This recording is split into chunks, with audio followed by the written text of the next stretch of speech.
Testing 127. I think the microphone works. Yeah, sure. Here's the music.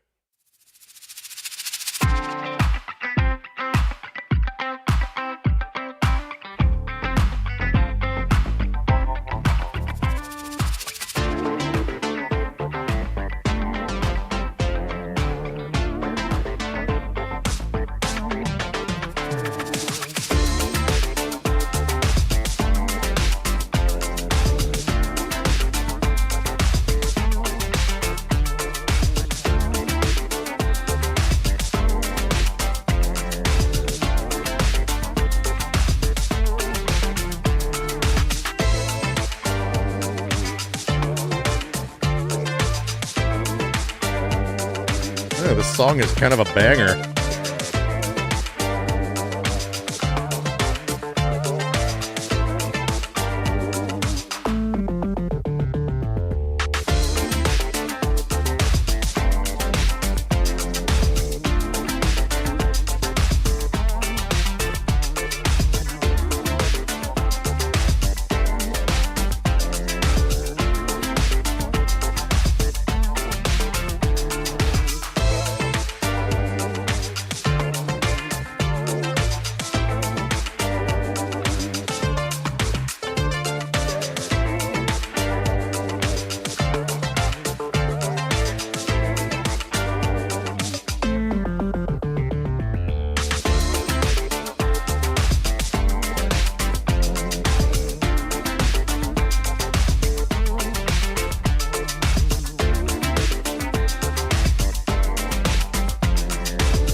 Hey, how we doing? I got busy working on some stuff. A whole bunch of things have started happening in the last, 30 minutes, so, I have a bunch of updates. And I'm gonna kind of have to bury the lead a little bit on the stream title, but, I'll give you a hint. Hang on a second. Hang on, there's stuff in the way.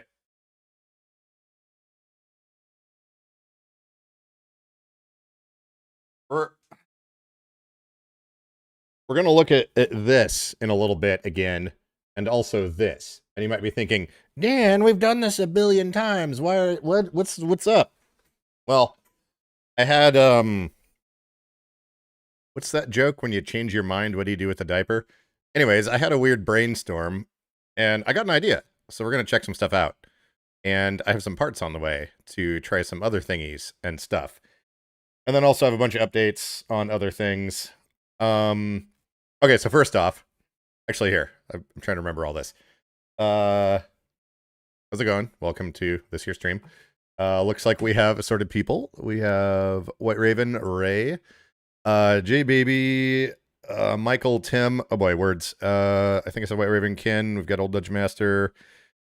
Tim probably repeated that. Robin, Mike C, DD, all the usual people. Kent, John. Speaking of seeing interesting things with your outside cameras. So hypervigilance is obviously a thing that I will say live with. Sometimes it's good, sometimes it's annoying, but my subconscious is very good at deciphering sounds, especially after I've lived somewhere for a while. Like, for example, I don't remember if I mentioned this last week, but I woke up the other morning to the unmistakable sound of a fiberglass ladder being thrown up against a balcony railing on this building. I knew exactly what that was. But the other night, was it 2 nights ago? Sometimes the neighbors, for some reason, they take out their garbage into recycling, usually somewhere between 11 p.m. and 2 a.m. Is that creepy that I know that? Anyways, I hear the recycling bin making a noise, but it's not the usual noise. And I've got it's like a 65-inch plasma TV that I got for $12 at Goodwill, but I have that in my bedroom, and I can press one button to view all the cameras, or at least the 4 most relevant cameras. And I look outside to see the recycling bin tipped halfway over and someone halfway inside of it. I was like, eh. So I quick threw on my pants and grabbed my flashlight.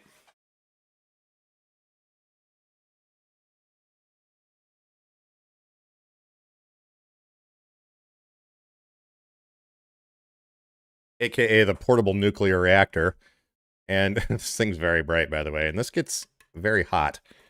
And I threw the door open to find some lady that was completely sloshed, had pulled some containers, like old water bottles and V8, like the V8 jugs, you know, that juice come in, out of the recycling. Wasn't interested in the soda cans, but was mixing some sort of weird bootleg wine that I could instantly smell when I opened the door. I'm like, hey, could you kind of move along? Yeah, I'm almost done. No worries. And I'm like, I kind of sit there for a second, then I like turn on the light. And her back's to me this whole time, so she couldn't see me. I usually like having the light too, because then people can't see there's a cripple like accosting them. But I fired up the light and I'm like, could you kind of do it right now? He's like, oh, like spills her wine, made this horrible stain on the sidewalk. It still smells out there, but anyways. Speaking of things people see on cameras. Let's see what's going on in chat here. By the way, there's this weird thing with OBS, which is the software I use to stream with, where these live streams are always, the volume is quieter than other videos that I publish. And apparently it's a thing. Some people have figured out how to make it louder, but I've got everything cranked as far as it'll go. And it's still like too quiet. So I usually make everything a little bit louder than normal so you can hear what's going on. But anyways, if you've noticed that, it's a thing. Oh, and Microsoft, I just did an update on this computer before we started streaming. I know, not the best idea. We have these Microsoft eyes. I think they're broken. They don't really jiggle anymore. But anyways, they pushed out an update that fixed the problems with the NDI network streaming protocol. So now my preview monitor is in full quality and doesn't have latency. So anyways, yeah, that's nice. Okay, looking at chat, and then we got a whole bunch of stuff on the whiteboard. Can't reach the rope. I don't like rope ladders. Oh, Mixers is in. I don't think Robin's across the date line. I think it's still Thursday for him. There's someone else I know that watches that is across the date line though, and it's technically Friday early morning there, or mid-morning or something like that. Can I be one of the cool kids, says Tim. Let's see, I'm just reading through the pre-stream chats here. Yeah, so by the way, old Dungeon Master, I think I might have worked with him. I mentioned this before previously in an auto shop years and years ago.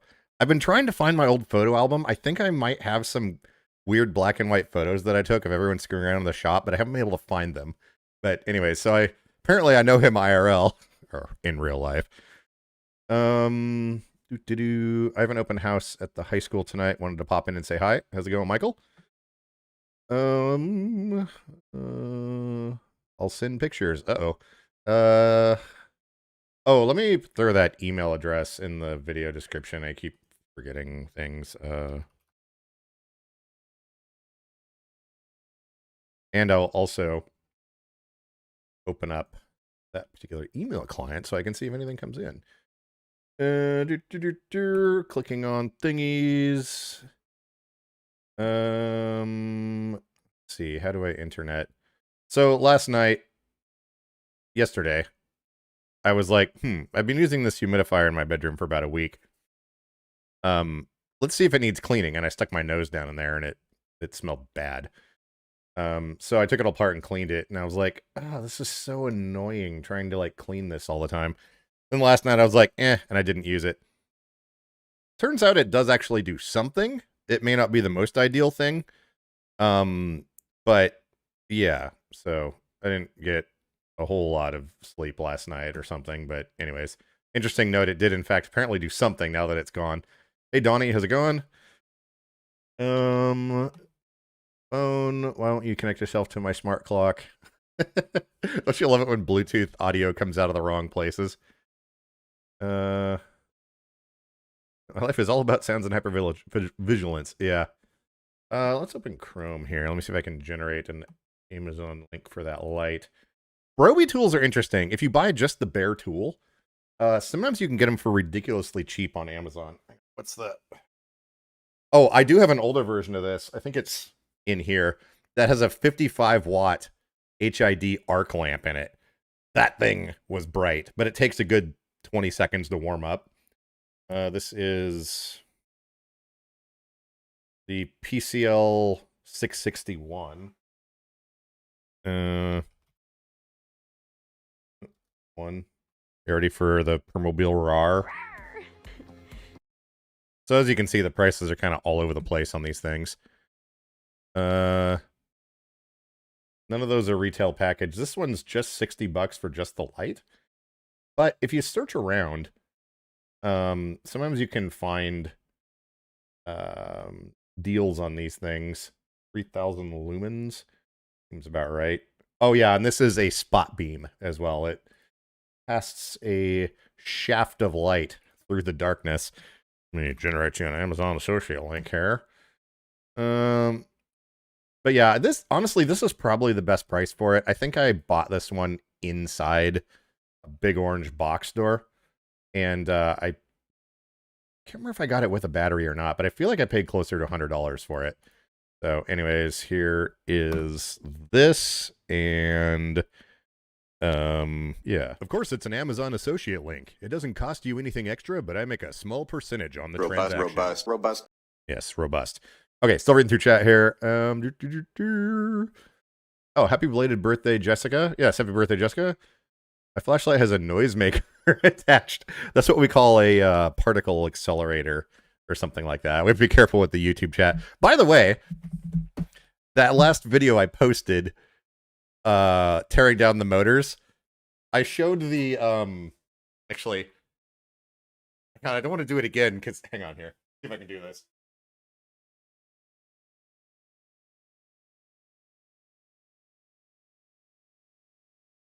So I use this little bottle of 3-in-1 oil to lubricate the bearings in those motors.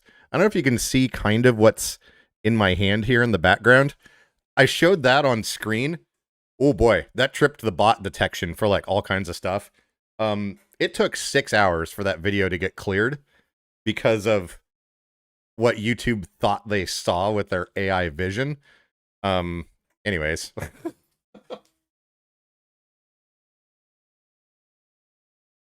But I was showing that as a method. It's an ink cartridge refill. Can I even say syringe? It's an ink cartridge refill kit. And yeah, their bots didn't like that, apparently, seeing it. But anyways. I made some shit wine when I was in college. Ah, yes, the old toilet bowl. Or no, not toilet bowl. The old bathroom sink wine. Let's see here. Bump up the bit rate. We're streaming higher than YouTube actually wants right now, so if the quality needs to be changed, go into your player settings and do it. We're at like a 14,000 bitrate right now, which is the max you can do for 1080 at 60 frames a second on YouTube Live. We did another life. Can't wait for pictures. Yeah. Looking to make a beach chair and was hoping someone could suggest the highest torque motor I should look for. I think with beach chairs, using some sort of chain drive for mechanical advantage is going to be what you want to do. You don't want to go really fast, but pretty much any 4-pole electric motor should be fine. Even the... Hang on, someone's calling me. Just a second here.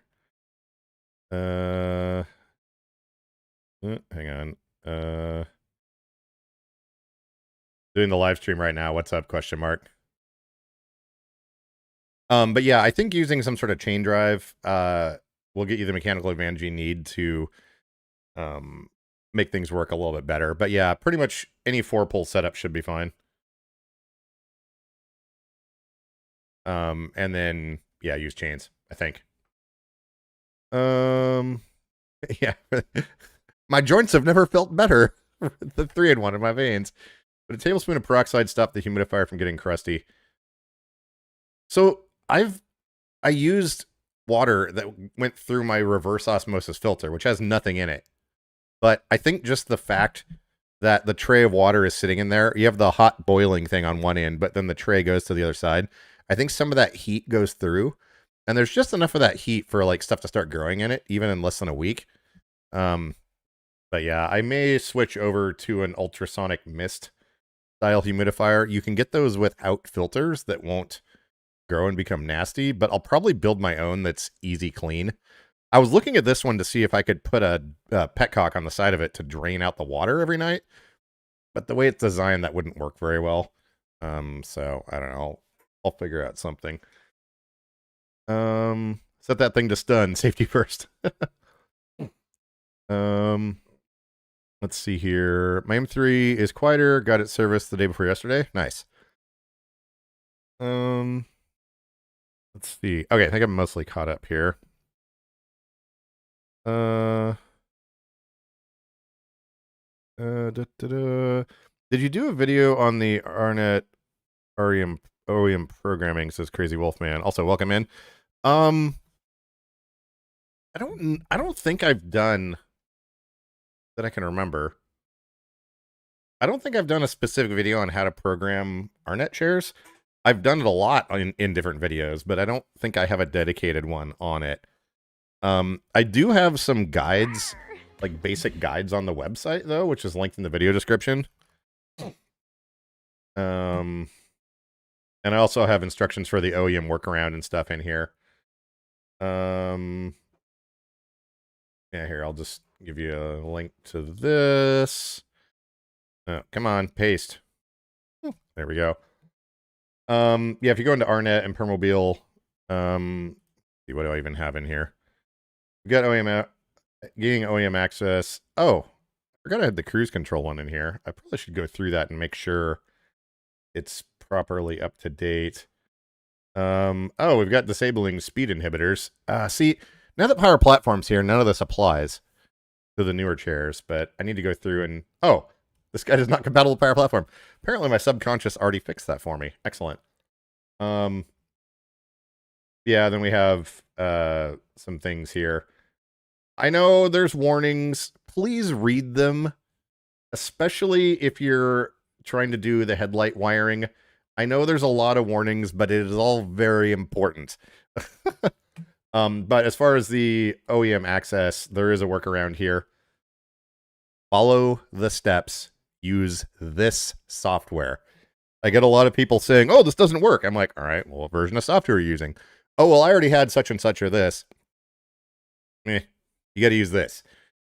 Like, other methods may work, but for this process, that's how you do it. Anyways, that's as much as I have for programming right now. I don't have a specific video on it. Unfortunately, there's so many different options. It's one of those things where, like I always say, unless you need to change something specific in your chair, there's no reason to get in there and root around. Just looking around to see what there is to see and seeing what settings you can change and tweaking stuff. Ordinarily, I'd be like, yeah, cool. But if you do that with an ARNet chair, you're going to have problems. Usually. I don't know. It's one of the things. It's weird. Ad break. No, too soon for that. Now you trip the algo again with a cock. I know, right? Oh, I need to do an ad break this week. I keep forgetting to do that. Outdoor lumen flashlight. So the problem with that link is it says AliExpress, Robin. And I don't know, maybe you bought that one, but usually the ratings are not quite correct on those, or they'll set themselves on fire if you leave them on for too long. Say what you will about major brands, but if everybody's going to stick their brand name on something, it probably won't catch fire. And that's not because they care about consumers. That's because they care about getting sued. So I'll work with that. I'll start looking at chains and sprockets. Yeah, I mean, there may be a better way. Like, there's hub motors and brushless motors and all that, but they don't develop a lot of torque. And there isn't an out-of-the-box wheelchair motor that I know of. Well, I mean, a lot of the 4-pole motors would work. Like, if you used Amy Lore motors, or even the Electrocraft 4-pole ones that Quantum has, which run really hot, by the way. Or even... Focusing is driving me nuts. Maybe I should just lock the focus on this thing. Anyways, they might work for a little bit, but they're going to get hot and overheat. And I think doing the chain drive gives you two things. It lets you get the motors up higher, away from any salt water or anything. And then also you can adjust your amount of torque multiplication and whatnot. And also, it's easier to mount in different motors later, in theory. So I think that's probably how I go about it. Roadrunner. Oh yes, the meat. Yes. Do they? Is that a thing? Let's just. What do they call those? Like train horns, and then the Uga horns that most of the time these cheap ones just sound like a really loud, really bad power steering pump. But like, I don't know, the meep horns. Has anyone found one of those that's actually like appropriate sounding? HBD. I want the DeWalt Impact train horn. Robin, don't you have one of those drill-mounted air horns? With Quantum, just make sure to not change the settings with max, like turn acceleration. Yeah. Okay, so, let's, oh, more updates, actually. Okay, so, I have heard from people on good authority. When I say good authority and do this, that means this is the correct answer. That Hrmmmobile now includes a free light kit on their chairs. It says RGB, which it does have. However, that does in fact include the headlights. To the three of you that probably saw me laughing at the beginning of the stream and said I would explain why. So Hrmmmobile offers an enhanced safety package for $1,100, but it doesn't mention headlights. It's literally just hazards and turn signals.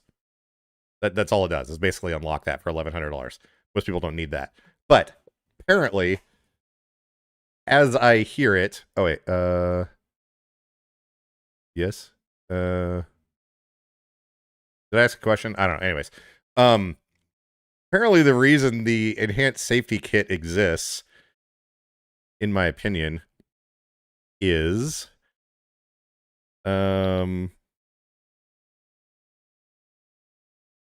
some dealers get upset when items are given away for free that they might be able to bill for.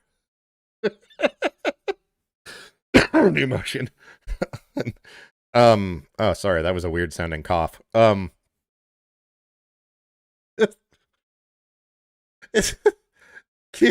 We live in a world where we get our wheelchairs from companies that do insane billing things, and they try to put the kibosh on people getting free light kits because it's something they can bill for and make money.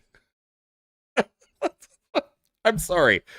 That struck me as just, well, obviously. Why am I even surprised? So, to quell them, you can pay $1,100 for something that almost no one in America is probably going to want. Turn signals. I guess hazard lights are probably useful.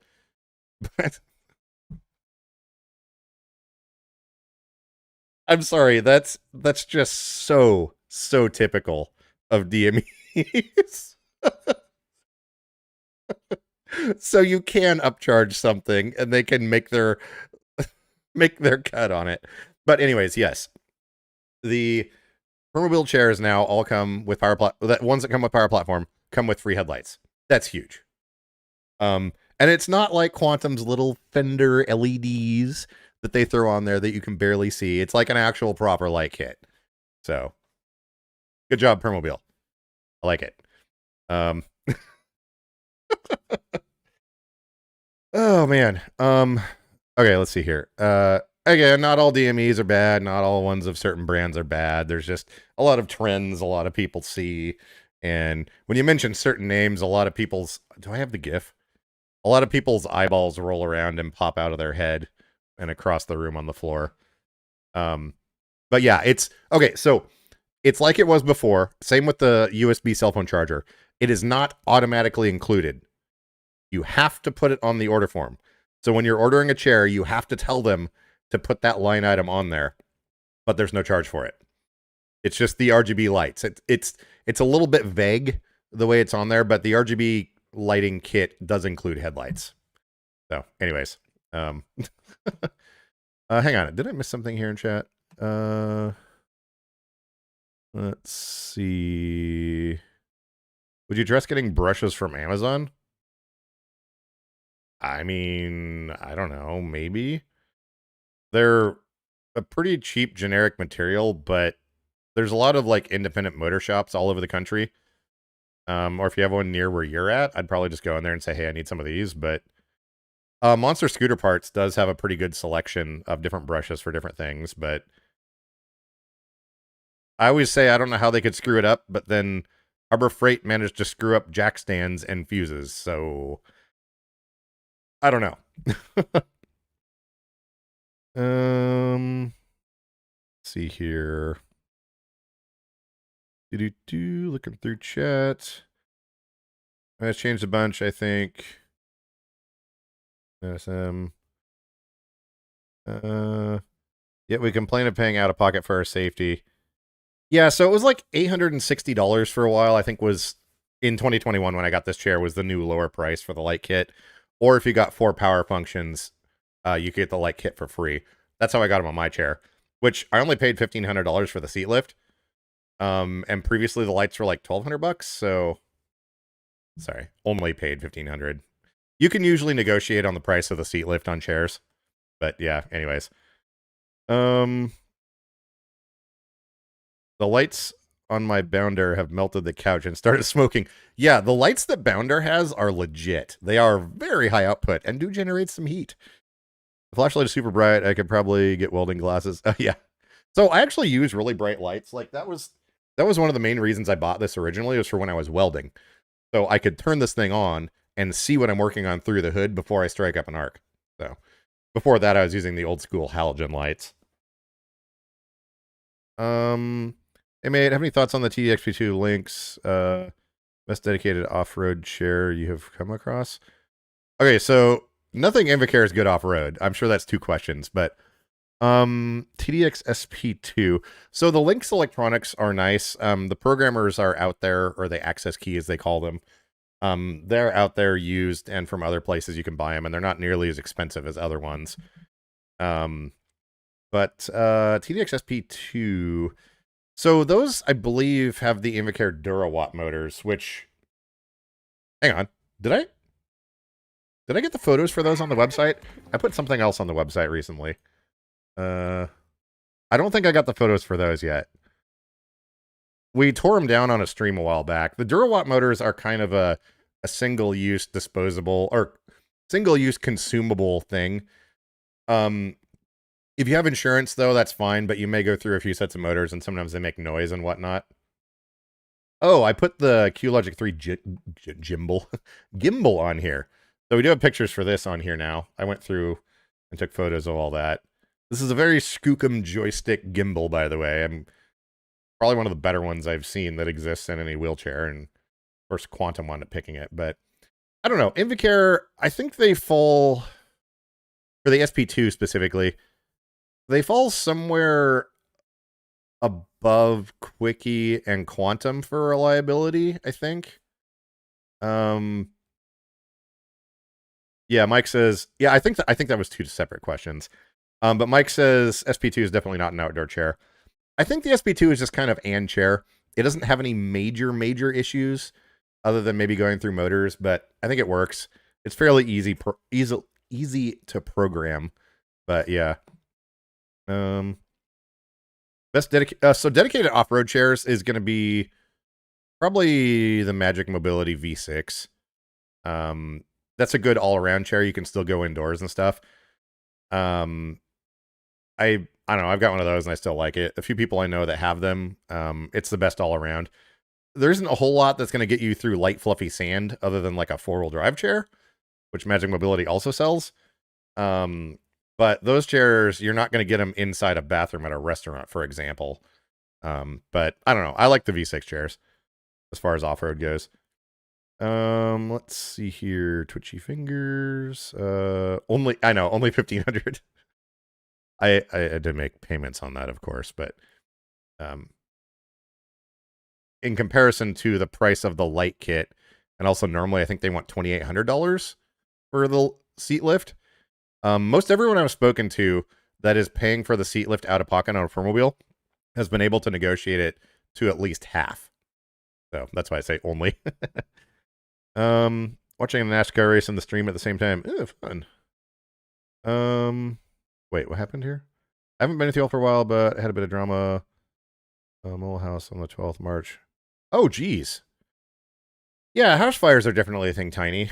They kind of screw with your brain for a number of years to come. I had a place burned down in 2001, and it kind of rearranges your priorities on things and stuff that you own, and just kind of life in general. So, yeah, hopefully everyone was like okay there. But yeah, I'm feeling you there. It's a weird thing. Off-road tires on a Jazzy? I don't know if I'd recommend that. Oh yes, White Raven has to go feed his diabetic feline.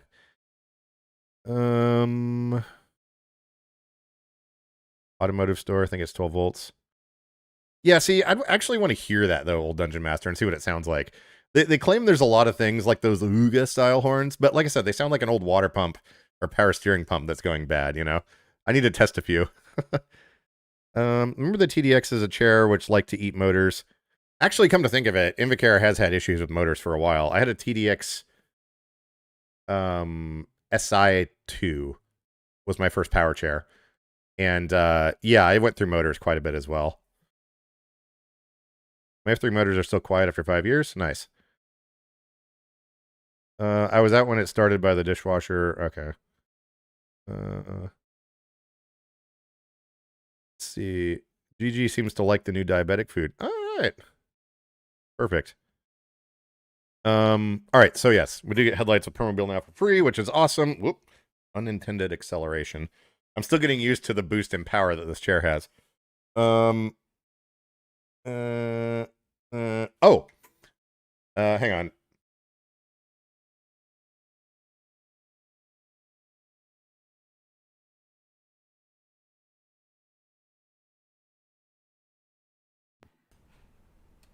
Wireless microphone? There we go. I didn't have that enabled. Next thing that is going to be coming up on the web store. Allow me to grab a delivery I just got from Daddy Bezos. Uh-oh.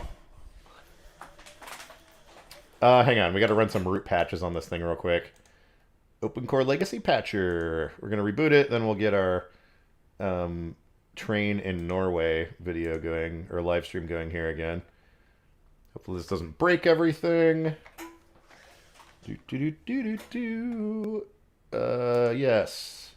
Start root patching. This is an old Mac that doesn't support current software, but we're running Ventura on it. Or was it Sequoia? I don't know. Anyways, it seems to work. This is my shipping station computer. Hang on, I'm going to wait for this to restart, then I'll grab the thing I was talking about. Nothing like putting the back of your head towards the camera when you're doing a live stream. Okay, I'm going to give that a minute, and then I'm going to grab this package. Open. There we go. I can't remember exactly what I purchased as far as details on this, but let's see here. Okay, reboot. See if this thing bricks itself. Yes, restart. Next thing. Skateboard grip tape. I've been talking about selling for a while replacement grip tape for the foot plates on power chairs. Oh, the other end's open. But because you can get for really cheap just kind of some cool patterns. This stuff's designed to be stomped on, and in my testing, it usually lasts 2 or 3 years, maybe more, on the foot plates of your power chair. The glue is really good. It's water resistant. But yeah, I'm going to be going over to a friend's place that has a laser cutter and see if we can use that to cut this stuff. Because when I start selling these, cutting them up by hand is not a viable option. I thought about maybe doing some die cutting and making some templates and using a press, but that seems like a lot of work. But if we can get a laser to cut this stuff, I think that's going to be the easiest way to make that happen. And then I'll be able to sell this stuff. This is just a random pattern I picked, but in a bunch of different colors and patterns and all that stuff, and throw it up on the web store. because the stock grip tape on some of the Permobiles and Quantums leaves a lot to be desired. So that's going to be the next. I just realized I don't have a cup of coffee here. It's in the other room, and it's empty, so I need to make some coffee real quick. But I think it's going to be a handy thing that people may like to personalize their chairs with. Hey, Al, how's it going? Always here somewhere. Excellent. Lurking is totally fine. Thank you for being a member for the last 33 months. Oh, another thing with a delivery that I got today, I'm going to be playing around with doing, actually, we will get to this. There's a reason I'm waiting to bury it deep into the stream, though. Let me grab this other box real quick.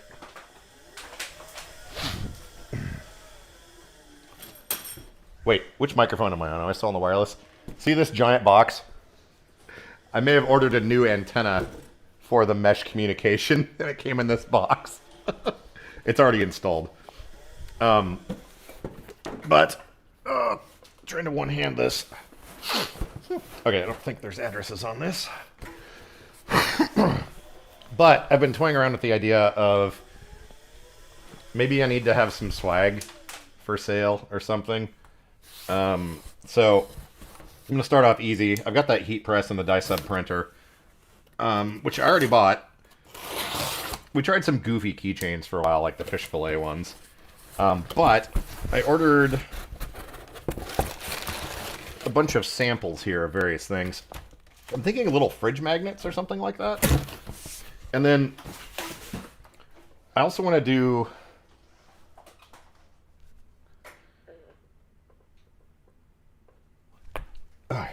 Have I mentioned that I have Tourette's? I also want to do some mouse pads with kind of some technical things on them.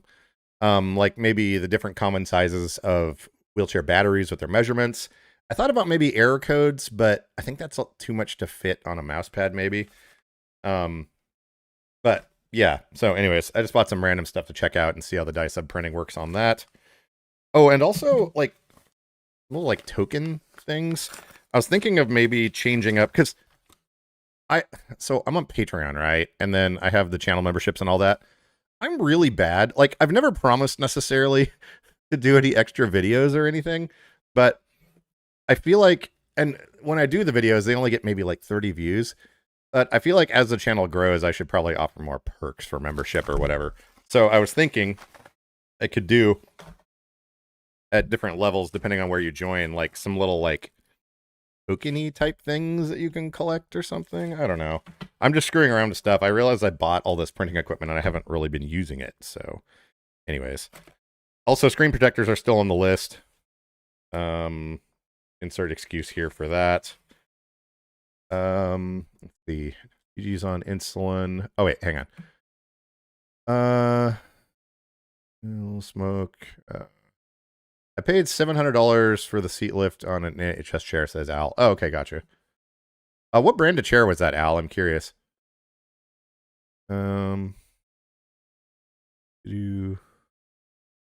Which drive system did you learn to drive power chairs on?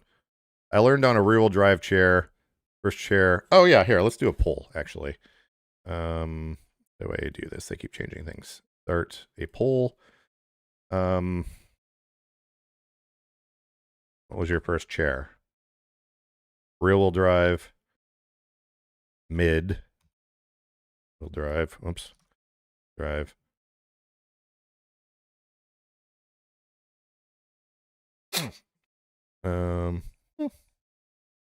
Okay, so what was your first chair? Mid-wheel drive, rear-wheel drive, mid. You know the three options that exist. Hang on, let's see if we can. Let's see, how do we do this? Pop out chat, copy link. I'm surprised there isn't a plugin for this on OBS yet. Create a new tab, paste it in there, load the tab, detach the tab, resize the tab over in the corner, and then turn on this thing. No. Rabbits, rainbows. Where the heck did it go? Should be something called pull on here. Oh, pull. There we go. We'll turn that on. And then we have to kind of resize. All right, here, I'm gonna vote, then it's gonna go away. And then it'll come back. There we go, and I can kind of resize this, maybe. Yeah, there we go. And then, no, come back. Then we can adjust it. There we go. There's the pull. All right. What's that? Alrighty. Ooh, smoked brisket sounds amazing. I have a ton of grip tape. Just fixed my right side. One of my wheelchair technicians suggest I try a front wheel drive. Also, Permobile engineers suggest that I do so also. Yes, so for indoor use, front wheel drive does have its benefits. And I'm going to warn you, if you're used to mid wheel or rear wheel drive specifically, you will hate front wheel drive for a few weeks or maybe up to a month. There's a bit of learning curve to it, but then you'll start figuring out its benefits later on. And I think I've mentioned before, if I position myself here, actually here, I'll show you first. There's a keyboard laying right here, right? I'm going to position myself here so it's just out of reach. I can't reach it. In a mid-wheel drive chair, if I want to grab this, I've got to do a big backup S maneuver or whatever. But because I'm in a front-wheel drive, obviously this, if your arms and hands and stuff have range of motion, all I have to do is turn. Now I can reach this thing. So that's one of the benefits. But things like getting into the freezer case or a cold case at a grocery store or elevators, you may find yourself getting stuck in them. I've been trying to figure out a way to do a video, another advanced driving techniques video for front-wheel drive, specifically for things like the grocery store and elevators, because you have to do things a little bit differently. But as far as getting around in a house, front-wheel drive is great for getting into tight spaces. There's a learning curve, though. It'd be cool to do some sort of inlay art with a grip tape. I've always wanted to try that. Excuse me. Yeah, I'm not sure how you print on this stuff exactly. But yeah, something would be cool. But there's so many options out there. And if I buy it in bulk, I can get it for super cheap. But yeah, I think it's a cool way to like personalize stuff easily. First power chair was homemade with a PlayStation joystick. Oh, excellent. Also, welcome in, Dustin. Mid-wheel drive, now in a front wheel. I prefer the front. Dee Dee, was there a learning curve for the front wheel drive? Also, anyone that switched to front wheel from something else, how did that transition go? Did you hate it at first? My first was an M300, so I think mid-wheel. Are you gonna do something with joystick switches? How do you mean switches, Ray? Like products to sell or like in the stream? See, scrolling here. Front wheel drive. It was a piece of plywood with a truck seat I could bolt down any way I wanted, so it was front wheel and rear wheel at different times. Nice. The new TDX motors seem to be on par with Magic motors I found, certainly a lot quieter. I was thinking more along the lines of something like the Outrider style chair. You know of an instructional video on how to adapt a manual chair to an electric chair? Any suggestions? So there's the Smart Drive. They've been having a lot of problems with that thing, though. There are a lot of knockoffs, though.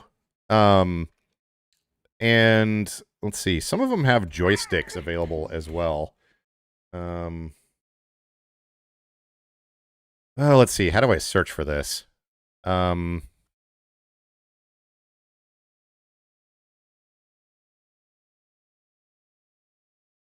there's things like the Firefly that strap onto the front, but there are knockoff smart drives that go under the back. And some of them have a little joystick that you can mount to your chair. Let's just try Smart Drive. Oop.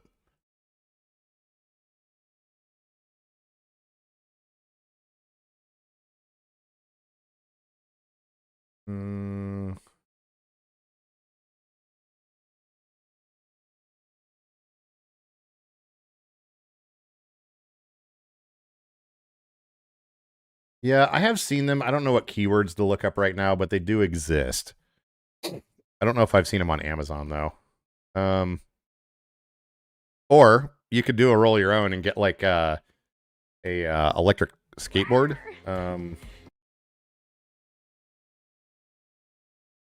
get an electric skateboard that's rear-wheel drive, and then put like a cinder block or something on it so there's some weight, and mount it under the chair, and just do it that way, because they all come with the little remotes and stuff.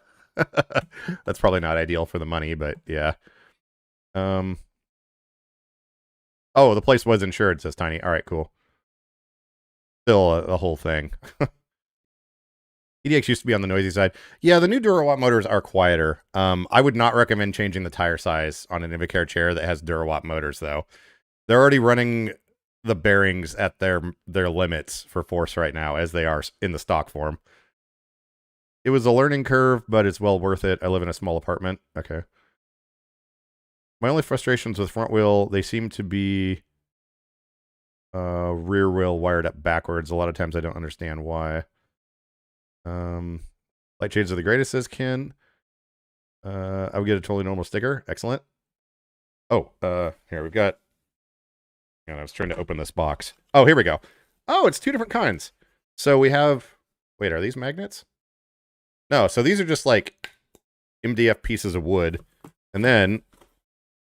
Oh, that's weird. It's a combo pack. I thought it was all magnets, but apparently just a little section in the middle is just the magnets. But then we have the generic little like fridge magnets.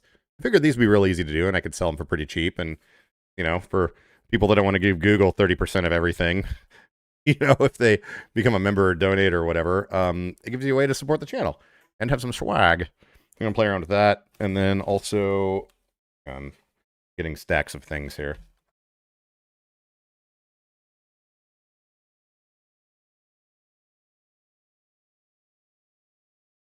What is this? I don't even remember. I think this was for something I wanted to try, maybe. Open. Accidentally hit a mid-wheel drive and was aiming for front. So I missed front-wheel drive. My first two chairs were front wheel. Front wheel is my favorite. Mid-wheel is a close second. I detest rear wheel. The thing with rear-wheel drive chairs is you have to live in a house or a living space that is large and has a lot of room. Oh, these are they're like business cards, but they're metal. I couldn't tell, though, if they had sharp edges, because a lot of the dye sub print stuff that I get for like putting photos on aluminum, the edges are extremely sharp. I wanted to buy some of these and see, because these are really cheap and easy to print on. But these are just literally, oh, yeah, they're little, here. They're just little super thin, two-sided printable business cards. That's cool. And they don't seem to be ridiculously sharp. All right, that's sweet. Wait, I could make some of the Autonomic Dysreflexia wallet cards out of these, I think. Yeah, that might actually be a good idea. The Christopher Reeves Foundation actually will give you the files to make those cards. But yeah, I think something like this would be good for a little wallet card. It's nice and thin, but it is aluminum and it doesn't seem to be sharp. I will have to test, though, because dye sub printing usually is pretty color fast, but depending on the wallet and having it inside leather or vinyl, I'll have to do some testing and make sure it doesn't stick and pull the printing off, because nothing would be worse than trying to pull the thing out and the ink comes off and you can't read it anymore. But anyway, stuff I'm playing around with. Put the knife away. Let's see. I had a front-wheel drive at 4 years old, says Jessica. Bit of a learning curve, but took to it pretty quick. I don't like mid, says Linda. Don't get the Invacare X72. All right. Oh, only about a week to get used to it. All right. Still getting to know my chair. I don't even know her last name. Yeah, that's the problem, Mixtress, is when you get a chair like that delivered and the programming is so out of whack, you can't even get used to it, because it's all going to change once you can actually make the thing maneuver. I'm so frustrated on your behalf about that. Let's see. I wonder if front-wheel drive preference in wheelchairs is different to those of us who grew up driving rear-wheel drive cars. I don't know. Ever since I switched to foam tube on my chair, I lost 30 pounds off the chair. I grew up on an old Ford farm pickup, so rear-wheel drive just made sense. Yeah. My first chair was a Fortress Scientific F55. Hang on. We got to look this up. Copy.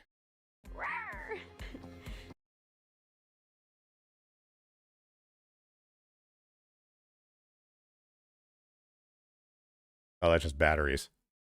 We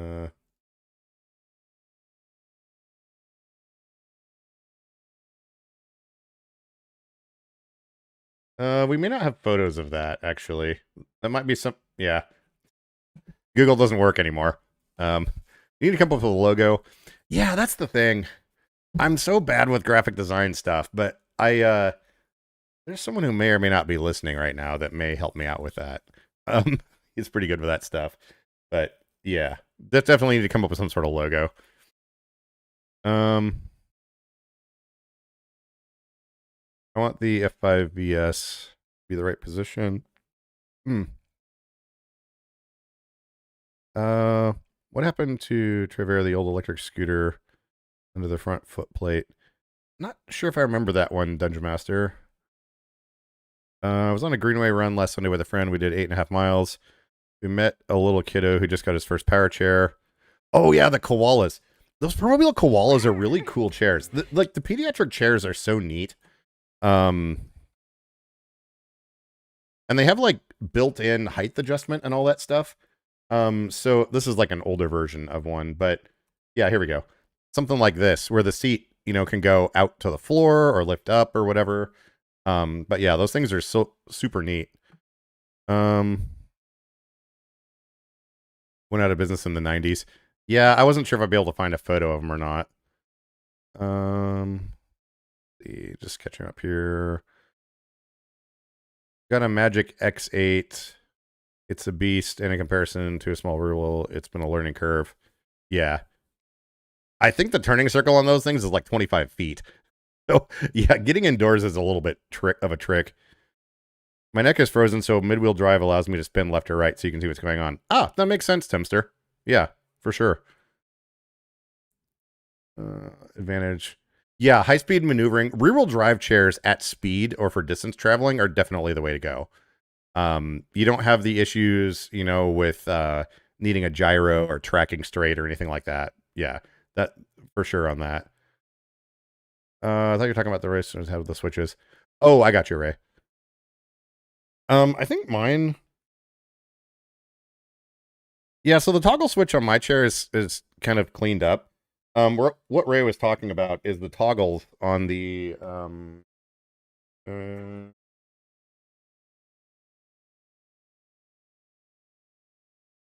toggles on the Arnett joysticks. Sometimes they get a little bit crunchy and weird. And Ray was having a problem with the power switch on his chair where it wouldn't move. And my chair, ever since I got it when it was new, the speed paddle would crunch when I used it. It's eventually stopped doing that, but there are a lot of little like plastic bits and stuff in here. I think you can see we got the springs and then some other parts. And you can get some crud down in there that'll keep it from working sometimes. Or sometimes the plastic on the actual knob itself that interfaces with this spring can break. But yeah, sometimes they just get crunchy for no reason. Mine was like that for a long time, and then it kind of magically fixed itself. So I don't know. It's been like that since it was new, though, so I'm not sure what the deal was there. Maybe just the way the injection molded plastic was made. There were some little edges that wore off eventually. Hoodies would be great. Yeah, I'd probably have to farm those out. Doing clothing myself on that. Actually, you can see the heat press right there. Because I used to do screen printing as one of my side hustles or whatever. And I had to stop doing it because the huge arm movements were just hard to do.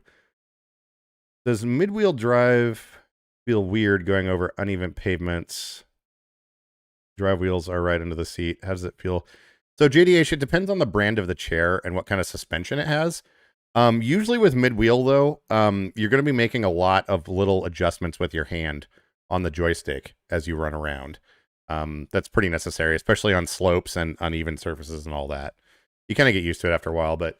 Okay, so the poll looks like out of 38 votes, rear-wheel drive and mid-wheel drive are pretty much tied, 45 to 42%, and then 13% on front-wheel drive. I think front-wheel drive is fairly new. I'm kind of basing this on nothing, but I think one of the first mainstream sort of chairs that's front-wheel drive was Permobil's like Chairman Intra, or like the C500, or back in that series of chair. I don't think anyone else was really doing front-wheel drive a long time ago. But yeah, anyways, let's end that. Completely unrelated note, saw a video of a couple kids going down the highway on a couch that was set up on 2 Lime scooters. What if that were for my chair? So I mentioned in a couple of old videos a long time ago, and I think I actually bought an electric scooter. Oh yeah, I did buy an electric scooter to make it into a smart drive. I forgot about that. But then also, I have done that before where you just get like a Bird or a Lime scooter and just put the front of your manual chair up on it and drive around. That does kind of work. I think it's called the Not So Smart Drive.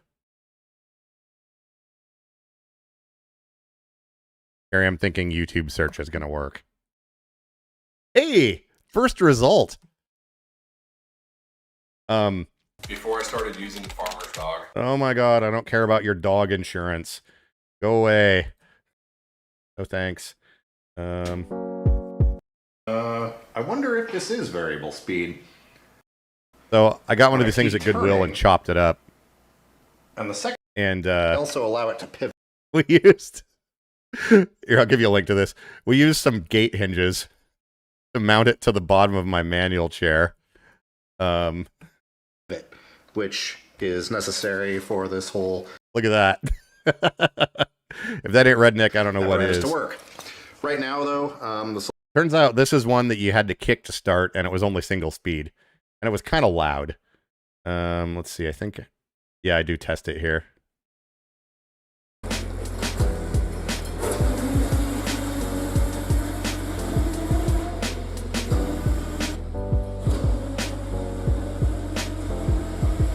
So it kind of worked. And I think I had to make a remote control. Yeah, I made a remote control out of an old inhaler. And that activates it. Although I'm just now at the bottom, punch.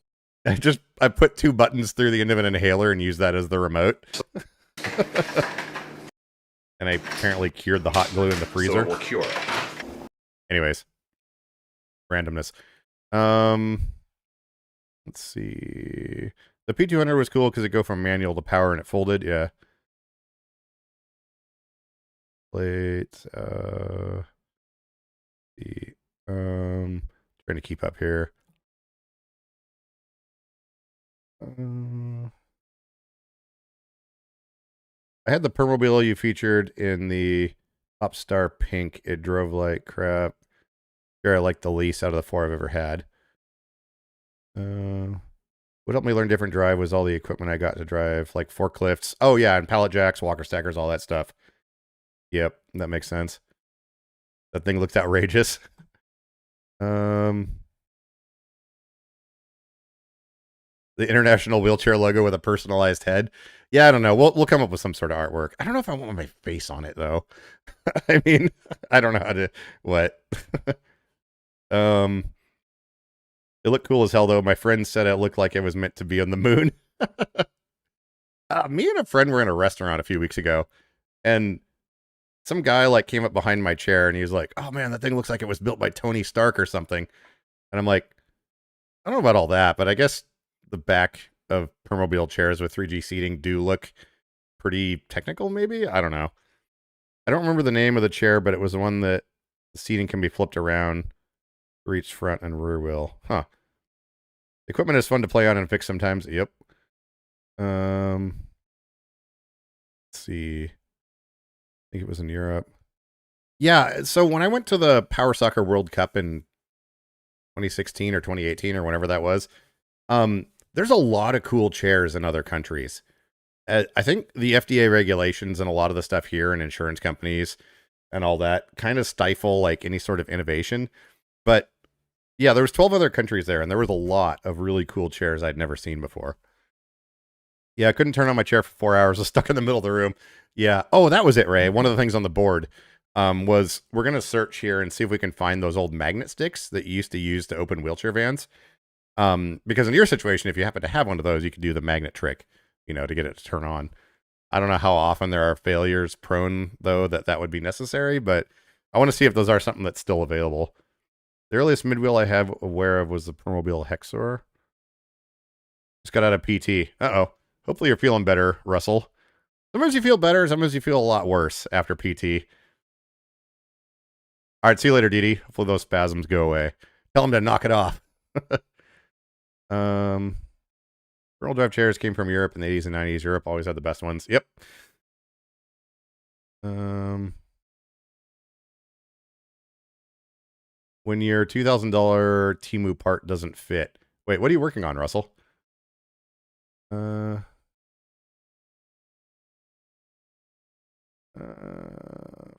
in an M3 got it for $500 as a loose plug. Oh, nice.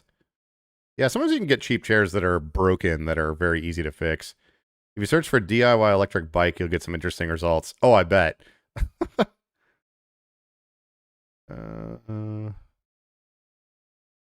More than one person had a Makita drill bolted under their bike seat with a skateboard wheel checked in. Yeah.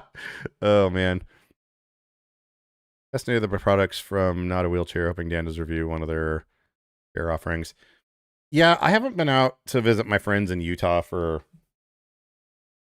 Wait, it's been since before I started this YouTube channel. Anyways, next time I'm out there, Zach from Drag Everything said I'm more than welcome to stop by and check out some of their stuff at the plant. Urim makes them beautiful too, yes. Oh, I was saying that anything I bought from AliExpress never fit right in the application it was supposed to drop into. Yeah, that's a thing, Russell. That's why it's cheap. Well, cheap. So bolting on a random motor isn't unreasonable. It just means less mods sometimes, yeah. Okay, I need to make my coffee real quick. Update on the powdered heavy cream. I'm sure you're not surprised by this, but it's probably one of the worst things I've ever consumed. But that didn't stop me from using it last night, and I'm about to drink it right now. I was too lazy to get out the coffee grinder and get another batch of cold brew going. So I used my 2-pound jug of McDonald's... Hang on, where's my coffee cup? My McDonald's McCafe coffee. Brewed a whole bunch of it way too strong in the coffee maker. Then, while it was still hot, dumped in half of that container of powdered heavy cream. Here, I gotta show you this. This chair certainly sounds different now. It is a little bit quieter sometimes, but it sounds different. This is what we ended up with. I think you can see some separation there. So that's hot brewed, crash cooled coffee with powdered heavy cream. Oh, hang on, we gotta get the rails going here. Rail cowgirl. Hey, the computer's still working. Excellent. YouTube. Gotta get our live stream from Norway going. Come on, computer, you can do it. Maybe jiggling the mouse will help. History. Best of railway from Norway. Alright. Come on.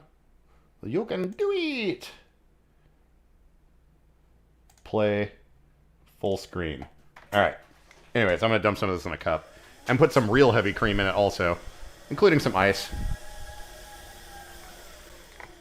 Oh.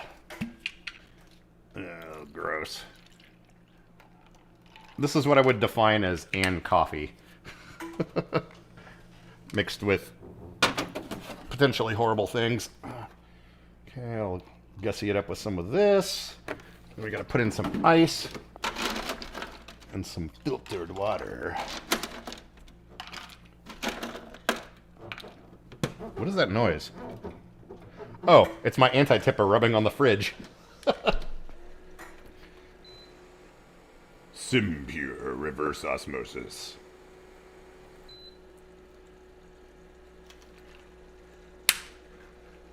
A long, long time ago, in a building not too far away. Stirring. This is gonna be bad. Anytime you powder any sort of milk products, it has this weird flavor to it, but it's not the worst thing I've ever drank. Okay, now we have coffee.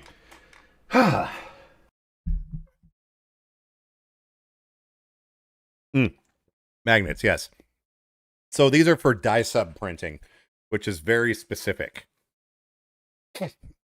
Dye sub, well, if you know what it is, it's like you print with this special printer on special paper, and when heat's applied, the ink gasifies and attaches itself to a special substrate that is designed for accepting it. And then, hang on, what was it? Magnets. Where'd they go? 40-piece sublimation blanks and 40-piece soft magnetic. Okay, so this is a combo kit, but I very much go by the reviews on Amazon for any sort of dye sub stuff. All right. Why at you? And a lot of times you can get tips on the settings and the heat and all that stuff to use.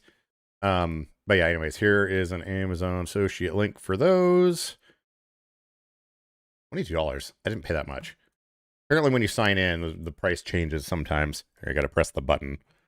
Of course, it's an Amazon associate link. It doesn't cost you anything extra, but I make a small percentage on the transaction. I find powdered or even concentrated dairy products take a bit of a day to start tasting right.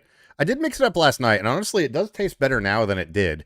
But I think the trick was mixing it in while the coffee was still hot. But yeah, if we go into the reviews here... usually people that post photos, you can... Yeah, see, the dye sub is insane, the way the color comes through. It's like absolutely nuts. And it's super glossy and durable and stuff. What the heck? Oh, weird. Oh yeah, 360 degrees for 45 seconds. So you can go through a lot of the reviews on the 350 for 40 seconds. Yeah, because if you do it wrong, you know, you waste a few things. But look at this. The color reproduction is just insane. But anyways, the reviews on Amazon for any sort of dye sub blanks are usually very useful. Should make some coffee, says White Raven. Flash freeze some of my half and half, see if it'll taste better reconstituted. Yeah. Wait, I've been waiting to try the powdered half and half for camping. I did the powdered heavy cream though.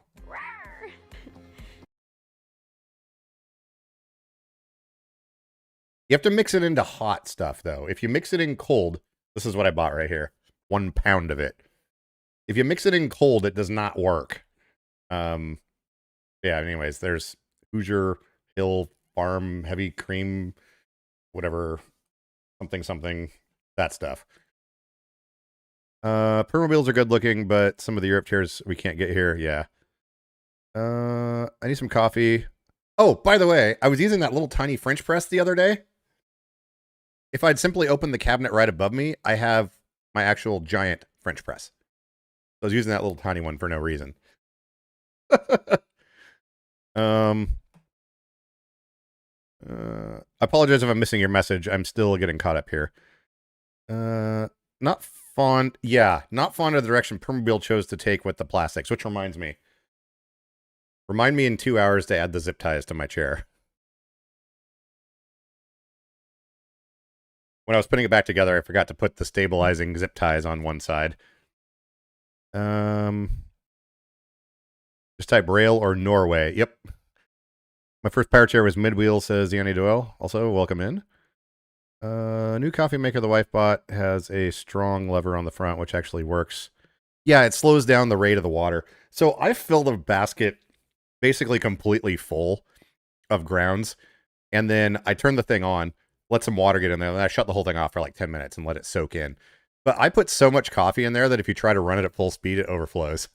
So that's how I make my crash-cooled concentrate. Not recommended. But I had that 2-pound tub of McDonald's coffee I needed to get rid of. But yeah, it basically just slows down the water flow and makes it stronger. Speaking of powdered weird flavors, I feel like that's a shirt. That's something for a shirt. I've been trying to add more into my diet. Attempt to finally get wounds to healed up. Anyone know any mixes that taste a little more palatable? I don't know what Juven is. I don't know what that is. Neodymium for the win. Yes.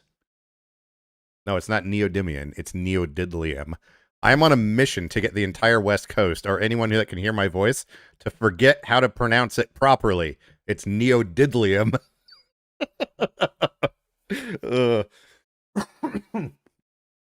She got mad when I stained the juice pitchers making cold brew. Yeah, I use glass containers for it. Actually, a good way. So, not for making cold brew, but it's how I store it.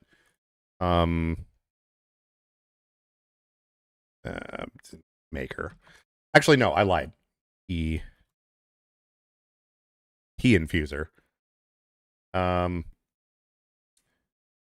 I get one of these style-ish of things. I don't know where the one I bought actually is. These look a lot chintzier. But basically the quart-size mason jars, and you can get them with a lid and a handle that screws on. I just throw away the strainer because that doesn't, trust me, do not try and make cold brew with this. It doesn't work. But for storing it in the fridge and whatnot, maybe you can just buy the mason jars and then these lids with handles. But this is the way to go. Yeah, I think the quart size one is what I used. But those are the way to go for storing it. If you use a plastic container, it will definitely ruin them. Missed what I was searching for in the terms of quotation, but couldn't really help. Platforms. Overnight, weak vinegar soak restored it, and she was happy. I've learned the lesson. Yeah. I froth chocolate milk and add cold brew to it. Ooh, nice. That's what you call a mocha. Sounds amazing. I have an idea for a super chair if I can figure out how to put it together in the range of Bounder.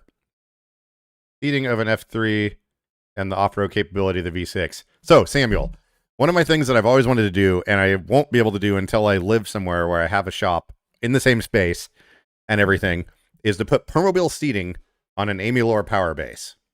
I think that would be the perfect power chair. Yeah, definitely mixing and matching though. I figured out how to do it, but I need some equipment that I don't have, and I need a workspace that I can just wander into now and then to work on it a little bit at a time. But yeah, I like your idea there, Samuel. Permobil seating is a little bit tricky to mount on something though that you're going to do off-roading on, but it's not impossible.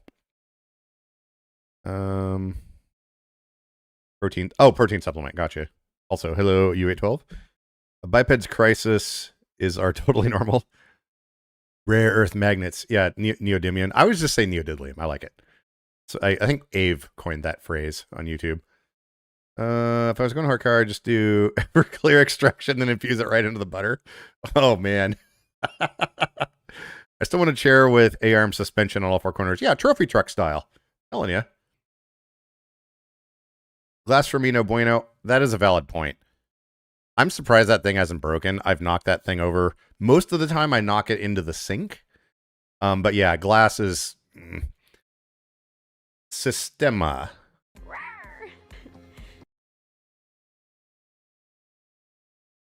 Sistema container. I think that's what we want. I used these for a long time, and I still have a few of them.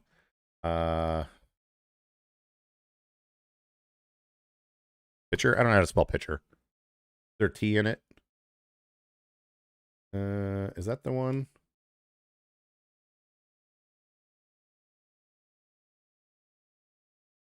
They make these ones that have little twistable lids on top. So I have an older version of these things that I used for cold brew for a long time. They have one with a twist lock thing on the top, though. And the way the lid attaches... Here, I'll just grab it. I actually know where it is. But the way it attaches is fairly compatible with not the best hand function. Come here, cabinets. Oh, come on. Are you serious? It was right here. Is it in the dishwasher? Are you serious? Wait, we have more cabinets. Where the junk did that thing go? Seriously? I saw it like 12 hours ago.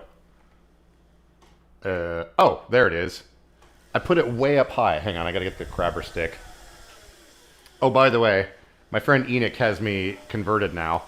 Grabber sticks are still great. However, a wooden dowel... Phew. Sorry, that was really loud. Never underestimate the power of a wooden dowel with a hook on the end. Anyways. These things right here are what I use for cold brew for the longest time. The top latches on. It's got a little seal. And there's a little twisty... This is kind of hard to operate, but there is a little twisty valve on the top if you want. But the nice thing is, for cleaning, this just comes right out. So, yeah, they're Sistema... something. I'm not sure of the model, but very handy for trafficking in cold brew. And they have a handle. It costs you like $3 to make at the hardware store. But for me, the way I pour stuff is like this.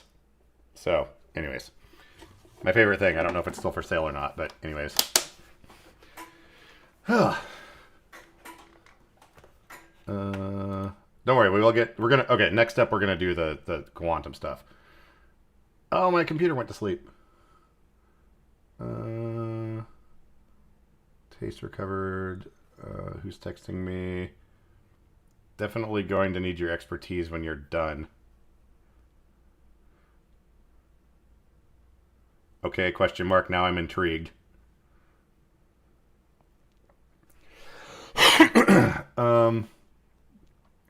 Pennywise oatmeal scotchies. Ah, yes. Tip to remove coffee stains from stainless steel beverage bottles. Ooh, how do we do that, Linda? I usually just use hot water and let it soak, but how do you do it? I'm sure it'll be next here in chat when I scroll down. I like that neodymium. See, I'm telling you, it catches on you. It sticks in your brain. You won't be able to say it properly soon. I miss driftable power chairs? Yeah. In the rain, going into a grocery store when your tires are wet, you get that initial drift. It's awesome. And it sounds like you know what you're talking about, yeah. Maybe we should do some sort of neodymium themed swag or magnet too. Like, you know, the Ren and Stimpy log style advertisement that shows magnets and says neodymium. I've had this conversation about chlorophyll, water, salt water, polar, use salt water, the glass taste. Boil water, fill the stainless bottle, drop 2 denture tabs in it overnight. Come out whistling clean. Oh, nice. Ah, so hot water and some agitation. Nice. Ah, good call with the thrift shop stuff. Yeah. Alcohol extraction at some point. Never clear is food safe. No toxins. My wheelchair is telling me that the brake is disconnected even though it's in drive. It's DOA. The reason I'm pausing right now is I'm trying to think if there's some way I could have caused that. It's my friend's Quantum. I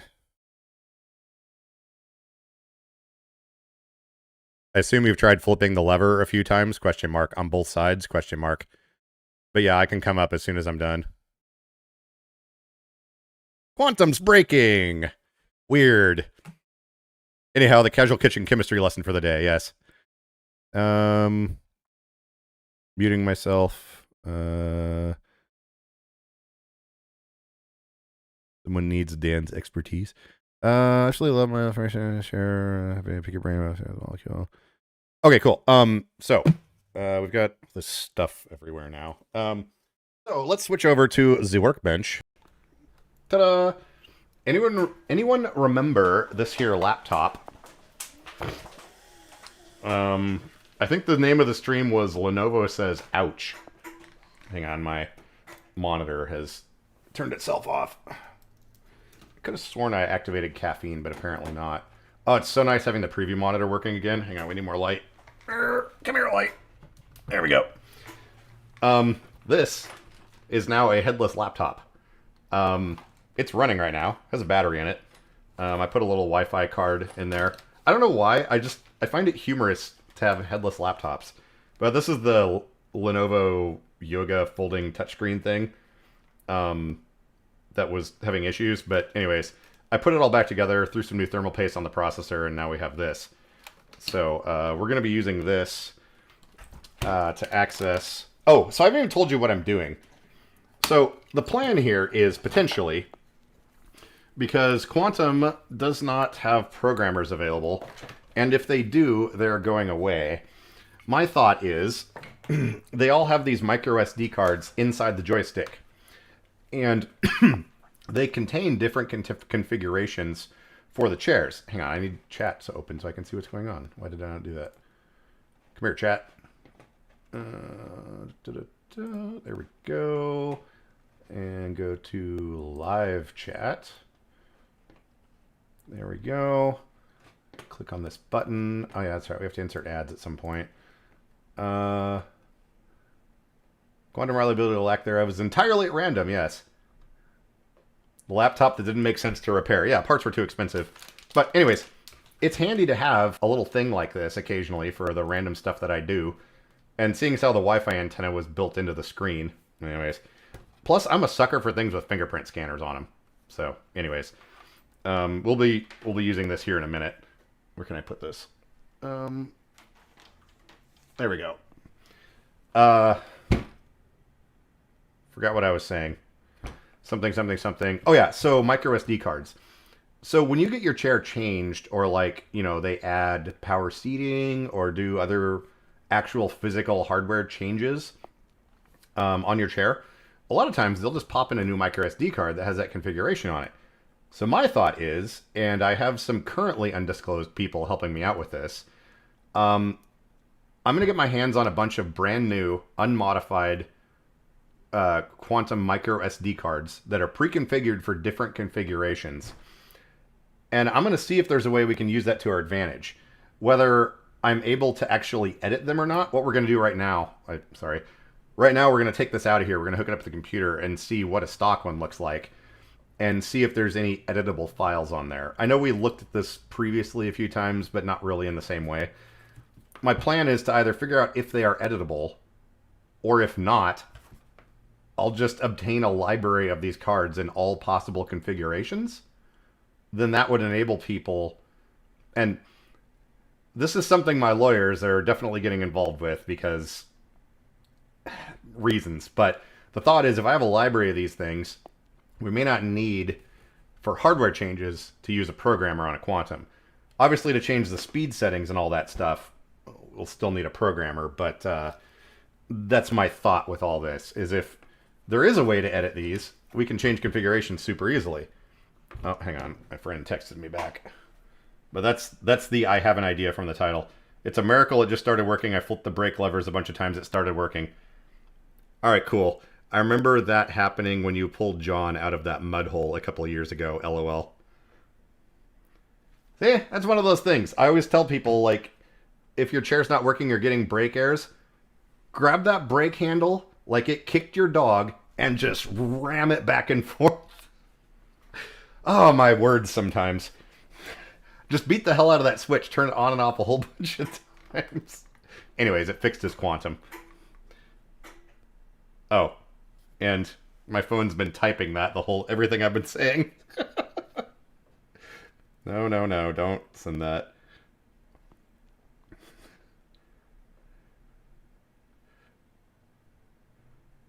Hang on, we need to send a Mr. Burns GIF on here. By the way, Gboard was first released on the iPhone.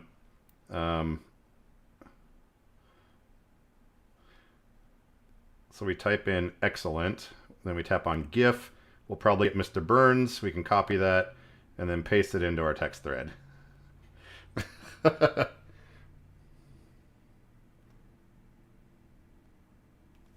All right, cool.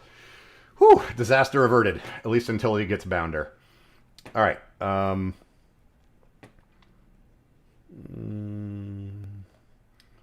Let's see. It's the Yoga Flexless. Yeah, its host name is now Flippy, ironically. Ren and Stimpy with a visit from the old Neodylium Yak. Yeah, exactly. Like the old episode when the Yeah, yes. Guess it's time for new motors. Didn't you just get new motors? Question mark. I thought he got his motors replaced like a couple months ago. Dan, what's your IQ? I don't know. They tried testing it when I was in the fourth grade, um, but I fell into that weird category where the test doesn't really work. So I don't know. It's some string of numbers. I have no idea. Uh, Lenovo Yoga is not very spastic. Oh, so the other thing with this is when I got it from the person I got it from, if you look closely, you can see. Well, so it does have a metal shell at least, um, but you can see it's definitely had some like get Mako bodywork done to it at some point. Um, there's kind of some cracks down here on the edge by the power button, but it's got a fingerprint reader, it's got an SD card reader, it's got USB-C, HDMI, actual network. It's a handy thing for what I do. So you can, the fans are blasting away in there. I was getting ready to throw it all away because I poached some parts off of it, but I was like, I should put this back together. I'm pretty sure it's still going to work fine. I don't remember if I'm doing this right or not, but I'm just going to start ripping on this thing. Although I do want to be careful with this one. This is a functional joystick that I'd rather not destroy. Okay. A couple months ago, probably doesn't matter if they're not working though. That fault would be very dangerous. Yeah, I concur. Here we go. SanDisk 8 gig. Hang on. Side conversations. Yeah, that's absolutely retarded. Hyphen. I still can't believe they wouldn't go for the bounder yet. So, the DME... Hang on. Bounder. The DME recently spent $21,000 fixing his chair. Basically replacing everything on it. Which would have been about the same price or a little cheaper if he had just gotten a brand new bounder. And they're like, oh yeah, that makes sense. They put it all through for approval and they're like, yeah, no, we're going to fix your old chair. Now he already needs new motors. Oh, actually, hang on. One thing that can happen with those brake levers, though, is they get bent forwards or backwards if you bump into something, and it prevents the micro switches from working properly. So I would look at the levers and make sure they're pointing straight out. Not that I've had that happen a bunch. Okay, sorry. Distracted. Hey, Stormtrooper, how's it going? Getting my shoes on. Oh, we're getting live blogs of of the clothing process here. All the screens and peripherals will be healthy, but a lot. You send it out. Portable build machines for engineers on the site. Oh, the other thing I thought about doing with that half a laptop was actually putting the screen back on it and folding it back around, then just putting it in a dock on the wall and using it as like a home assistant dashboard, because the screen's still fine. It's just the chassis is crumbled so much that it can't support these hinges folding. But then I thought, $20 Android tablets are good at that, and I think this is more useful as a portable computer for the weirdness I do. Let me grab my gloves. Autocorrect. Duct taping my stupid cable to my chair every time I swing up is well and push back impractical. Yeah, Robin, do they even make good brands of chairs that are sold in Norway? I feel like everyone you've gotten has just been like the worst possible example. I mean, I don't know. I have a heck of a time buying stuff. Well, I shouldn't say this out loud. I've had a pretty good run recently. But I usually have a heck of a time buying products and getting the one that's broken. So my thought is, all companies should just give me one free item of whatever they sell. I'll end up with the broken ones, which I can fix. Then everyone else will get stuff that works.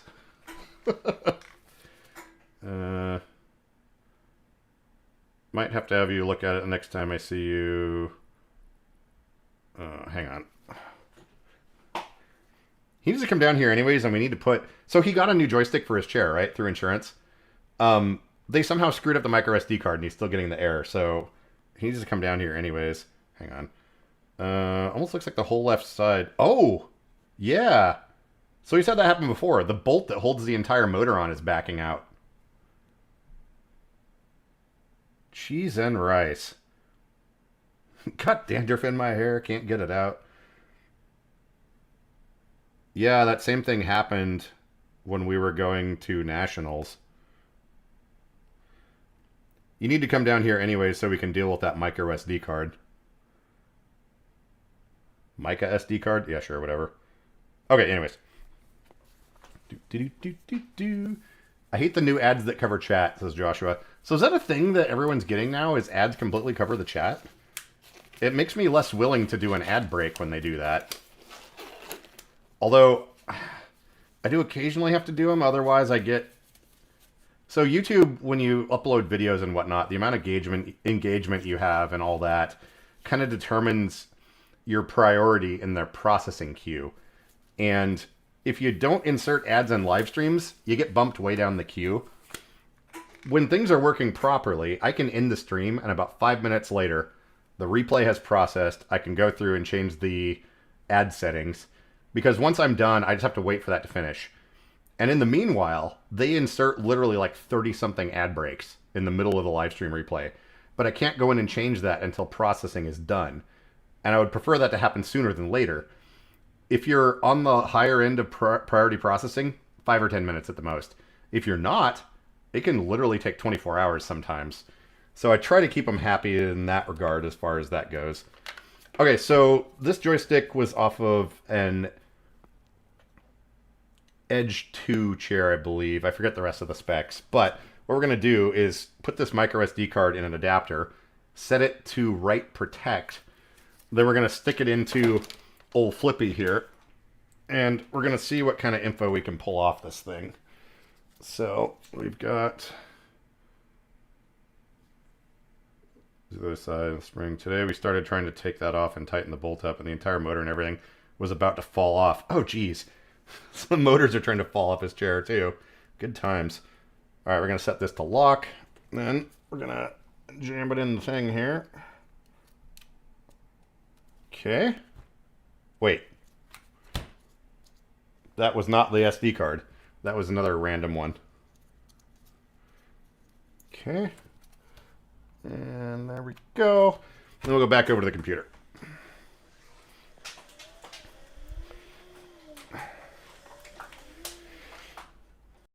Alrighty. Un momento here. I apologize today. I feel like I'm missing a lot of messages in chat.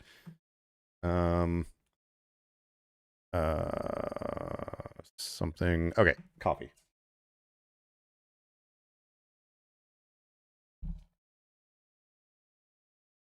I'll never understand DME. Question, oxygen tanks for your power chair now require 24/7 oxygen.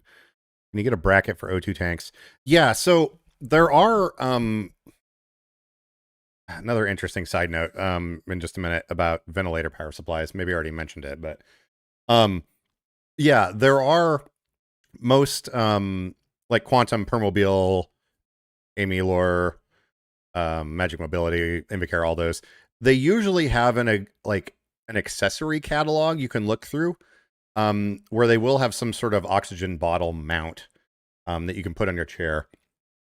Accessories like that recently, oddly though, are getting harder and harder to find. When I was at my pulmonologist's office last week, he mentioned that you can't get the power converters to run your ventilator from your power chair anymore. He said they used to do it all the time. They'd wire them into the chair. People could plug their vent into the chair, have it powered from it. Everything's good. Everyone started becoming worried about being sued and voiding warranties, and he said you can't get them anymore. So, I don't know. I mean, you could always make something, I guess, but in theory, there's usually, if you look through order forms, there'll be accessory catalogs you can find somewhere. May not be published on their websites, but it is a thing I've seen in the past. Yeah, quantum problems. Hang on, scrolling up here. Wheelchair parts cannon. Yeah, fire up the parts cannon, boys. Windows scheduler can never keep up. The moments of kernel file system goodness. It's bits of Windows goodness.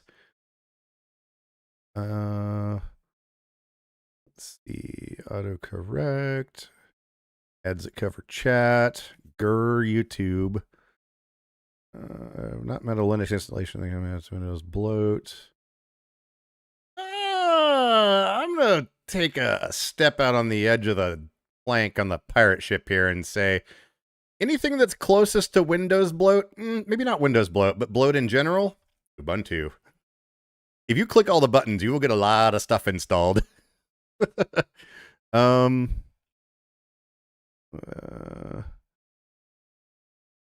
Most people will go to sleep if I do Linux talk. Yeah. um, just kicking the period of those ThinkPads are partially good because Lenovo is trying. Yeah, so this thing's cool. It also has, there's a 2.5-inch drive bay in there and an M.2 SSD slot. So that adds a lot of options for me doing various off-label things with it for sure. Rotary gun out of wheelchair, electric motor. Always wanted to try and make one of those to use BBs. Oh gosh. Grumble, grumble. What's grumbling, Stormtrooper? Is it your stomach? Are you eating food? Do you need to eat food? Also, what's for dinner? I'll never understand Deem. Oh yeah. Longer a joke with power platform, Airfinder. Permawheel said found at least 2 before everyone else did. Yeah, so that's the thing, Kent. Like, some of us are just inherently good at finding bugs in things. Did I mention earlier? Permawheel has identified by the way, Mike C, if you're still listening, this involves kind of what you said earlier in the background. But Permawheel has identified the problem on the joysticks on power platform chairs that constantly show 100% for battery. They figured out what's causing it. Apparently, they're in the process right now of coming up with a firmware update that will fix it, which should be pushed out soon.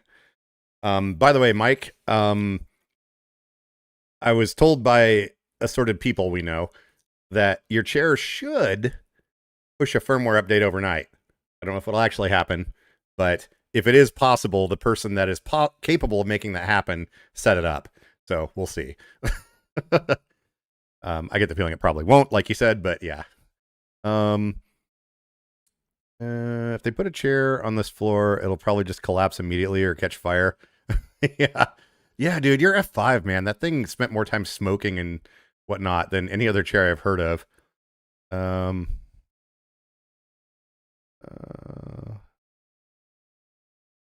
The YouTube blood, don't have to say anymore. Yeah, YouTube's always listening. Distribution, Wear OS builds. Ooh, yeah. Wearable computers are a thing. Okay. I'm just getting through chat here. I'm doing my best to go through things. Yeah, so Wear OS is actually very interesting. It's something I'm interested in, Russell. Yeah. Stock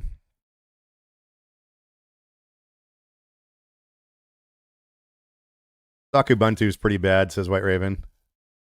Ubuntu makes the default user root unless they stop doing it. I think when you go through the sign up flow now, it has you create an actual user. Last time I did it about 8 months ago, it did that, and root wasn't the stock one, but they did do that for a while. I found brackets. Oh, you found the codes. Wondering if anyone has 2 tanks on the back. I don't know about 2. They may not do that, but yeah, good call on finding the codes though, so you can show up and be like, hey, here's how you build this. Hook me up. It is your job, seating therapist. And if they say, well, you're not supposed to go outdoors, why do you need it mounted to your chair? Say, well, oxygen tanks on wheels have a long cord, and I might run them over with my chair, and it might rip the cannula out of my nose, or maybe the hose will break, and it will somehow explode because of this electronic thing I'm in. There's all sorts of arguments you can use that don't involve going outdoors.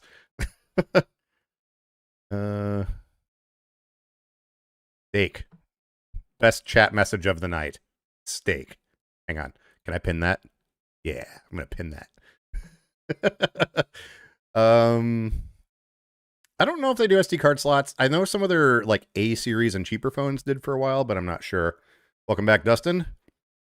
I have one for Permawheel, and there's very little to it. Could be 3D printed. Yeah. Taco time. Hey, Chris. I was trying to say that if you wanted to copy the high-end key fobs, get a PC device. I'm trying to remember. Was that from last week, Christopher?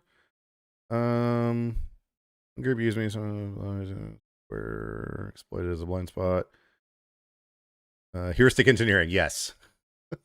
I'm very interested in that stuff, Russell. My brain function while I'm live streaming though is not of such that I can get into a lot of that stuff. a lot of the background processing is built up by making all this work. But yeah, I'm definitely with you.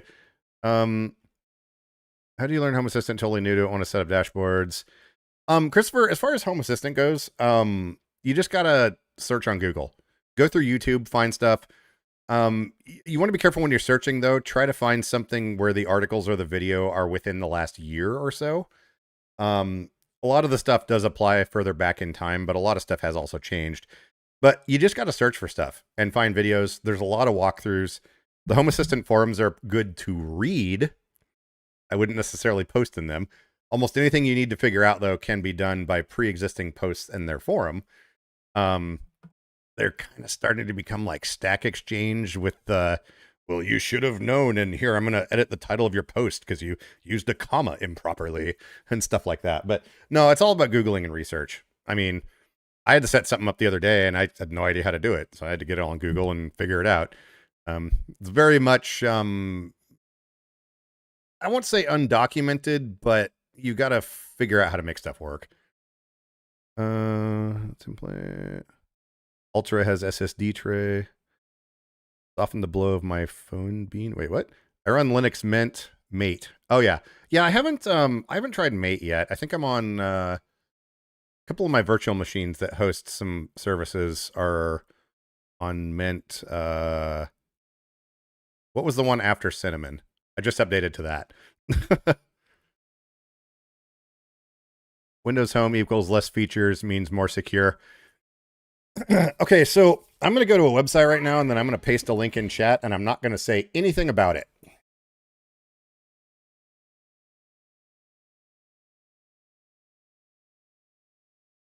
Okay, see what I typed on top there?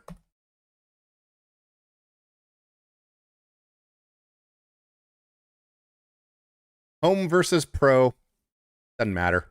Want to upgrade? No big deal. For those of you that know stuff about things, check that out. It's really interesting. By the way, Microsoft knows it exists, and their official stance on it is meh. Check it out. Really cool. Microsoft Office and most versions of Windows. Takes about 10 seconds, and it cannot be reversed. Anyways, invalids aren't supposed to leave their houses. Yeah, that's the thing. By the way, can we go after Invacare somehow for their name, Invacare, and say it's like it's triggering and makes you feel like a subhuman, and get them to change their name? I love social engineering stuff like that. But I feel like that's a pointless thing we should do. All right, so we've got Flippy here. We're gonna open this up. And let's see. I think if you right-click on this and go Smart Resizing, there we go. We can make this a more manageable thingy, maybe. Trying to get this so you guys can kind of see it here. Yeah, sure. There we go. Let's open up our micro SD card and see what we got. Changelog and update. Stuff's 1. And burp. All right. So this is probably really tiny for you guys to see. Let me, I don't know if that makes a difference or not. Oh, hang on. We need to install a couple things here.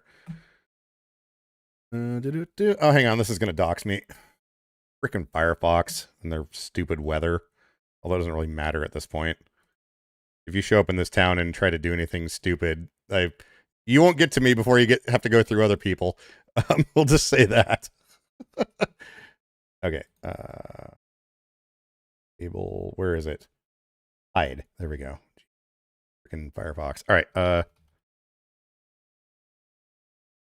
There we go. We can go back to this now. Downloads. We need some Notepad++. I don't care what that is. Go away. Download. Advertising. Oh, we haven't installed the thingies on here yet. Wow, the internet is so bad. Why do people still use Chrome? They made it so uBlock doesn't work anymore. Maybe there's alternatives, but like, why would you use a browser that just forces you to look at ads? Here, watch this. Oh, look, there it goes. Hey, here's our content. Let's do installer. Okay, back to chat. My battery rate 100% until my 14th mile. Oh, so it did actually change Mixtress. Okay, that's interesting. Wait, have you gotten the RGB light update on your chair yet, by the way? I must have an SD card slot. Okay, hang on. I'm way behind here again. I wish all power display on all chairs were 100% accurate, but nope. And that's kind of the problem with lead acid batteries, is without proper current monitoring, which RNet does not have. Well, even with it, it can still be pretty tricky to is this gonna, there we go. It can be pretty tricky to show state of charge purely by voltage, which is what they're doing. But yeah, that's just kind of nature of how stuff works, unfortunately. Okay, so we got this on here now. Let's see what we've got. Change log. This folder is empty. Update. Okay, so we went into a little bit of this previously with encrypted versus not, and QLogic 1 versus QLogic 2. We've got XFW files and then XPB. So again, like I said, I've got a whole pile of micro SD cards on the way from different configurations that we can compare things with. So if we look at devices here, we've got a bunch of different codes.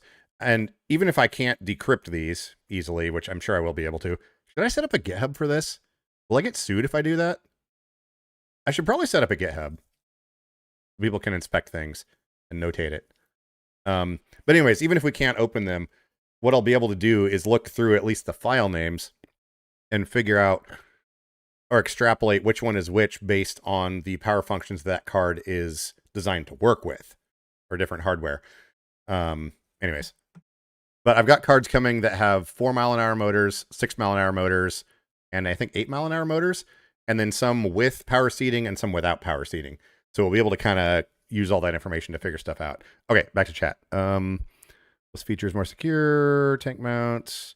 2x2, hands of blue. I'm going to Avenger. Wait, where are you going, Robin? Indoor only is so discriminatory. Yeah, that too, Linda. Exactly. People go outside. Oh, it jumped. Hang on. Piehole FTW. Yeah, that's a thing too. Oh boy, I'm way back. Mate 18.2, Sugaroo. I don't like that stuff, and for no good reason. It's a perfectly viable product to use for stuff, but just for some reason, I just don't like it. And I don't have a reason to not like it. VESC, I remember when people are getting their computers locked during XP's first run, yeah. By the way, old Dungeon Master, are you still here?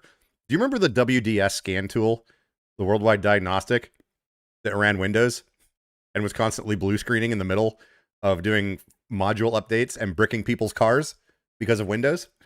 That was fun. I think that was about the same time you would have been there. Which was my brain looking built first deals, getting my trike running again. Trikes are fun. But my chair doesn't want to turn on. Put my finger between crack sounds. Yeah, Robin, dig your finger down in the button and kind of go like push on it really hard from different angles. You should be able to get it to turn on. Let's see. An Elevate is not a luxury, yeah. You gotta be able to reach stuff in the kitchen and all that stuff. All that software was there. It's just key unlockable. Yep. Yeah, you can upgrade from home to pro simply by changing the key. Sugar is awesome. Yeah, like I said, I agree it's awesome. I just, for some reason, am biased against it, and I don't know why. Yeah, Visual Studio became, yep. Spell check, ableism. I have disliked Invacare for the name and its connotations. Why not bring back Action Brand? Yeah.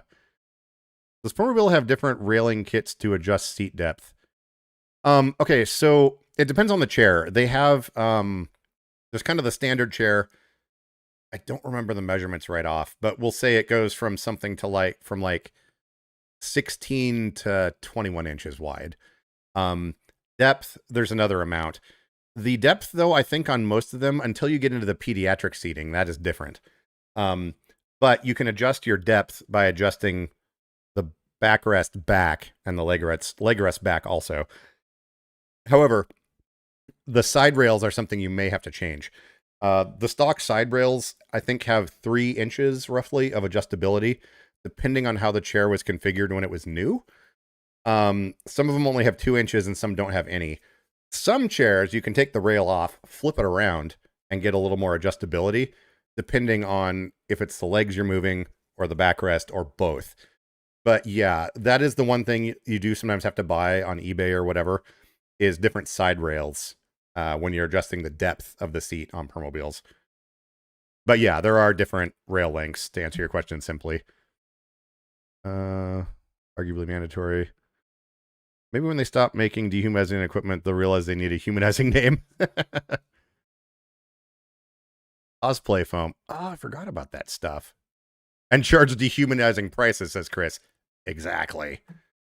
I use Edge and uBlock. Yeah, normally my defaults are Privacy Badger and uBlock Origin. And then, of course, encrypted DNS on the network side. That may or may not bounce to 5 different servers randomly. I have a secondhand C300 loaded. The Elevate was wonderful in the grocery store. Yep. Oh, so there is one for Chrome now. Okay, uBlock Lite does exist. Sweet. Wait, Russell, are you local? Or Portlandish area? The builds frames and supplies titanium, other tube stock from other builders. If you are, and I think I know exactly the place you're talking about, and I think they built our soccer guards when we were making some clones. One word I'm just like for is invalid. Yeah. Just makes me feel dirty.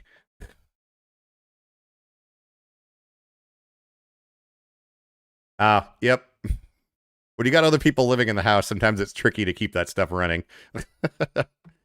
For sure, most of the front end games facing alternative companies. Like the rails I have on my chair right now, there's a single bolt hole in the front that can stay static, and then there's 3 holes in the back you can choose from. So depending on what you're sliding forward and back, you get a little bit of adjustability. But if my seat depth needs to go really short, then I'd have to find some different side rails. You could potentially drill holes in them and countersink them, but then they'd be hanging off the back of the chair a ways if you're trying to go shorter.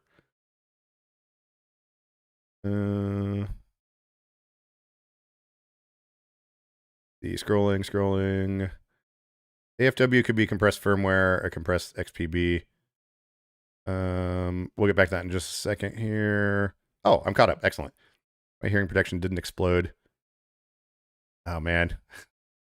Yeah, you gotta buy a whole pile of those. Wait, do they have any sporting goods stores near you? Maybe you could just get a crappy set of the electronic ones to hold you over for a while.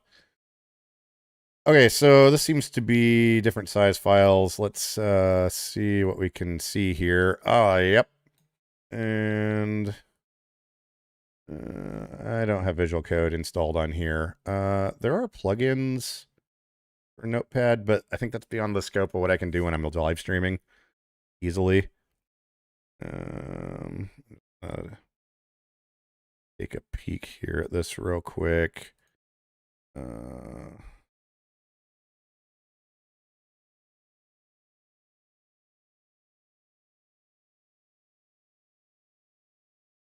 Yeah, okay, so those are the XFW files.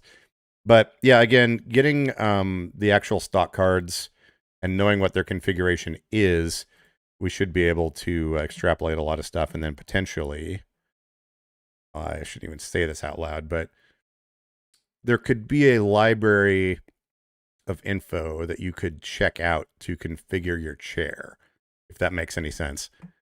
So we've got, okay, so this file here appears to be a directory of what's in here.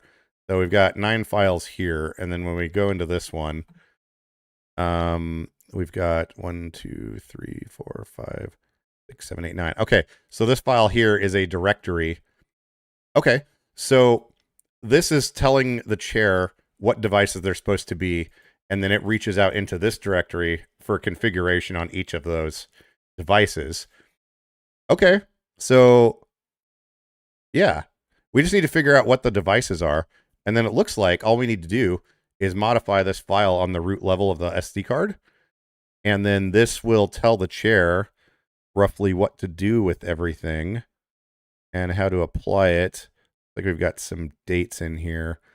So 16, 2018. So where's that dot 16?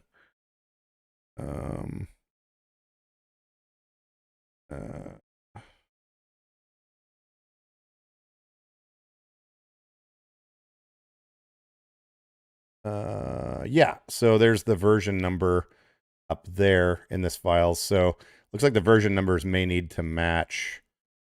But yeah, I think this is a viable option.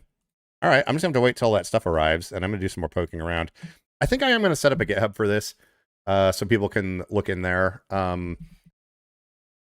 If you're watching the live stream replay and it's been a couple of days, look for a link in the video description or maybe a pinned comment. Oh, 7-zip. Hang on here. Hang on, let me read chat. Reminds me breaking DOS games. Yeah. Do you remember does anyone remember the Nullsoft Winamp installer? And using that to make your own installer for whatever software you want. I've actually downloaded some shareware in the past years ago, and it uses the Nullsoft installer. It was super simple. There was just an INI file, and you could modify it for your own use. It was great. Yeah, let me get 7-zip on here. Christ, okay.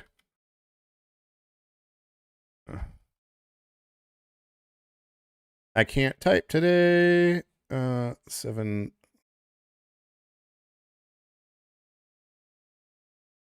It's weird how your brain doesn't. It's weird. Sometimes certain parts of my brain work better when they're oxygen starved, or maybe that's because other parts aren't taking up bandwidth because they're not working. I don't even know if that makes any sense. All I know is when I'm working on certain projects, I have to eat food a lot more often. Something about using more energy. I don't know. Okay. XPB. Am I actually cautioning against it? Oh wait, hang on here.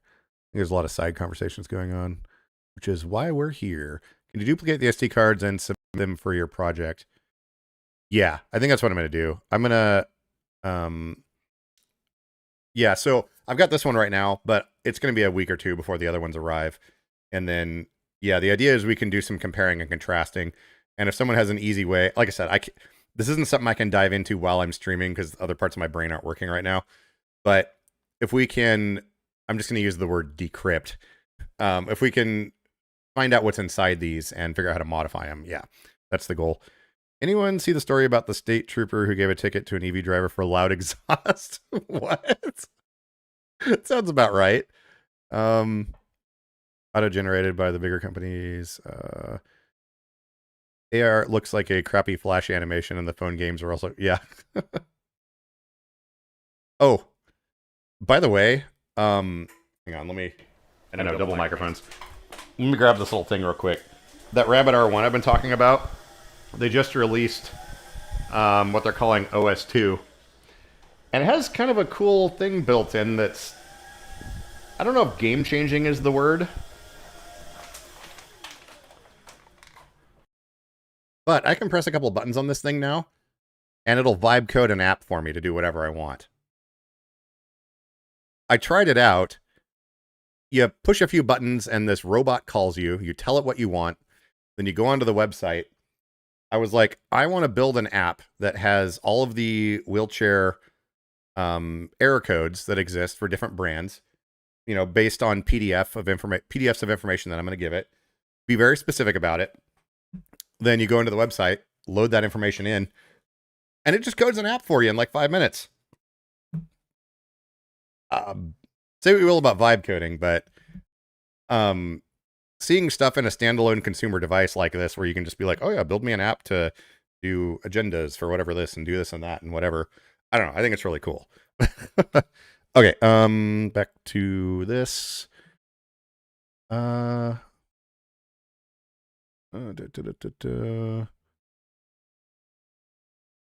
have to be tech support. Yes. Hearing protection. Oh boy, chat just moved itself. Hang on. Loctite, Funtac, redacted. What are we even doing here? This is it's hard to explain, but my thought is, and I have to be careful because of lawyers. My thought is quantum wheelchairs require a programmer to change any settings or configurations. If you want to add seating functions to your chair, take off an attendant control, add attendant control, add power legs or whatever, and you want your chair to work, you have to use a programmer to set it up. But they're moving away from programmers now and using cloud-based software. But all of the Quantum QLogic 3 chairs have a micro SD card slot, and you pop in a card that's configured for what your chair has on it, and it programs itself. So the idea is we use all of the files that come on these micro SD cards, and I'm getting a whole bunch of them delivered for different configurations. My idea is that in a perfect world, someone somewhere could have a database where you can just go on a website and say, here's my chair, here's the motors, here's the seating options, and it'll go boop, boop, boop, and you'll have a micro SD card you can stick into your chair and program it for free. So you can change your own hardware. We're basically trying to cut out the middleman that's very stingy about allowing you to do anything. But like I said, I have to be kind of careful about how we do this. But that's the general idea in a nutshell. Binaries will be specific to microprocessor. Yep. Builder. 36 degrees of anterior tilt. What? Make a help file. Off to get food. All right, cool. Sounds good. Thanks for stopping by, Russell. I really wish I had a full list of Power Platform error documentation. They have not published Power Platform specific errors yet. And I have attempted to end around them to get it, and was informed, basically, that they are the owners of it, and no documentation shall be provided without going through them. So there you go. Oh, that's good for the cables, Robin. Eee. Good times. All right, hang on a second here. Okay, anyways, program Morse code for flasher some days. Oh, I said, tow truck is here. Wait, what's getting towed? Okay, see here, just for no reason. Let's see. Oh. Cannot open as an archive. Yeah, that's fine, obviously.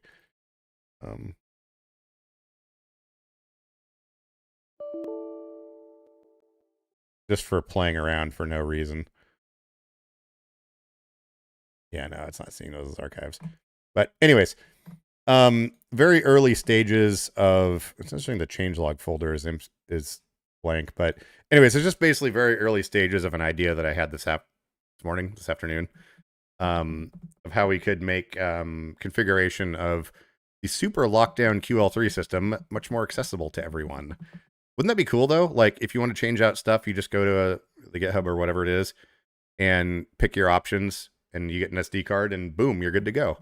Like, yeah, it's insane that we even have to think about stuff like this. Have any of you ever tried to call Quantum on the phone? If you have, how did that go? How long were you able to string them along before they found out you were an end user and all but hung up on you? Anyone had that happen?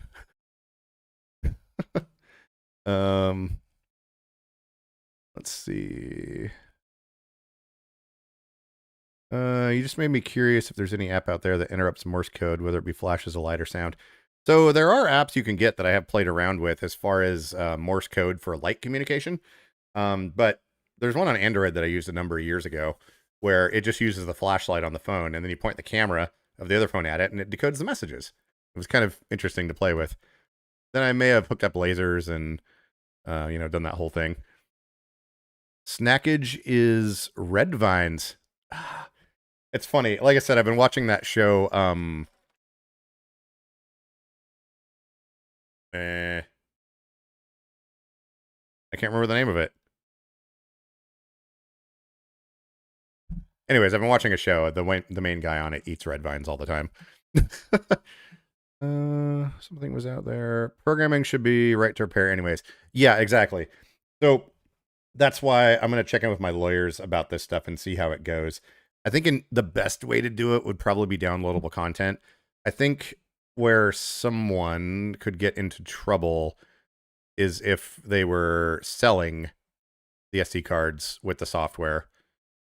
You may have noticed that completely unrelated, I happen to sell micro SD cards that are pre-configured for Invacare chairs, but I'm very clear about saying, because the main reason, and again, I checked with my lawyers on all this, but the main reason that I'm able to sell pre-configured micro SD cards is because the chairs are very picky and it's very difficult to find micro SD cards that are compatible.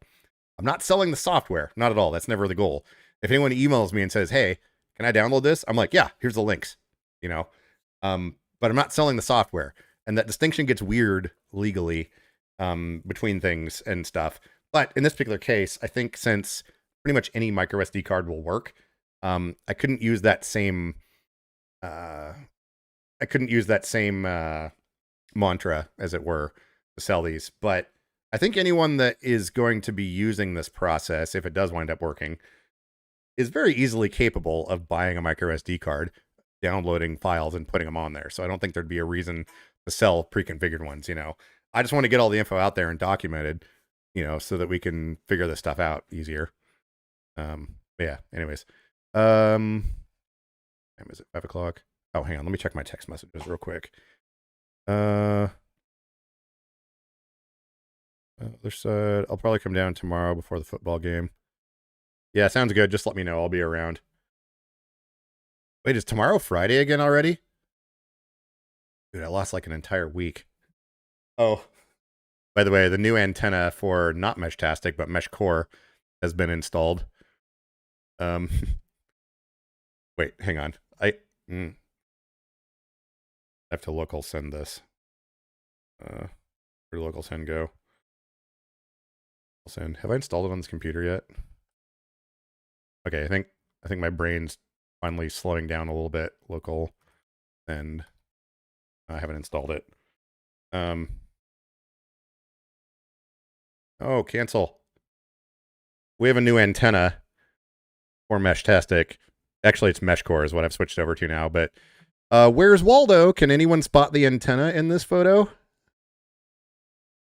Here's a secret. It's the entire right side of that window frame.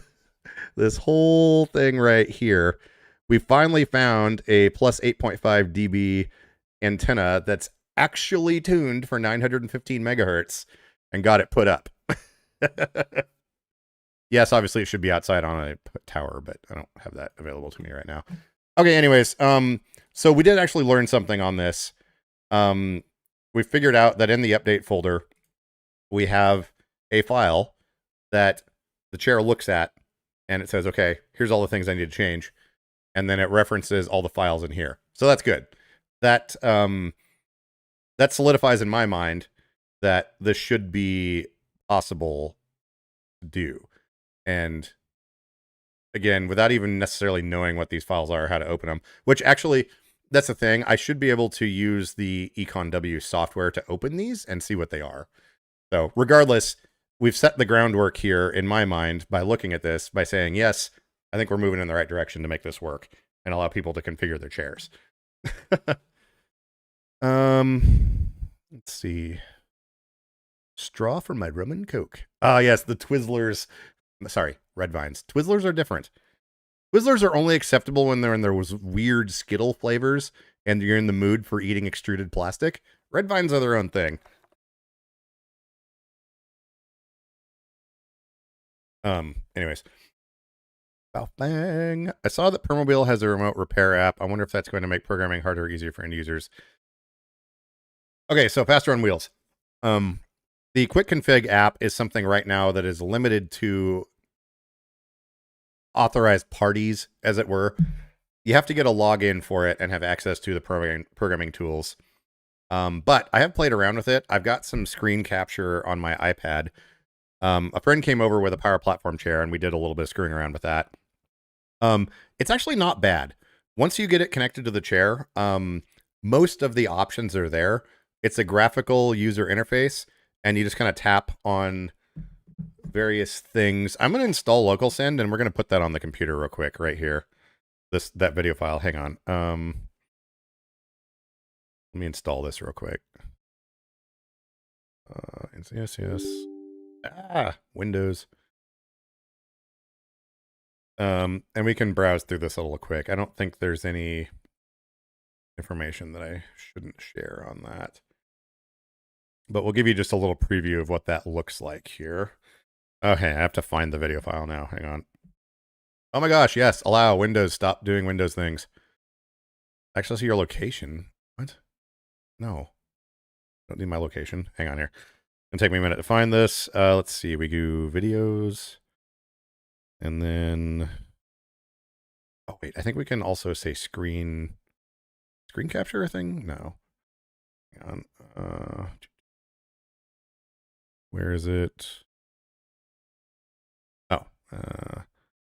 Scrolling back a ways. There's a moment of silent and/or me mumbling while scrolling on my phone to find the video file. It's from a hike.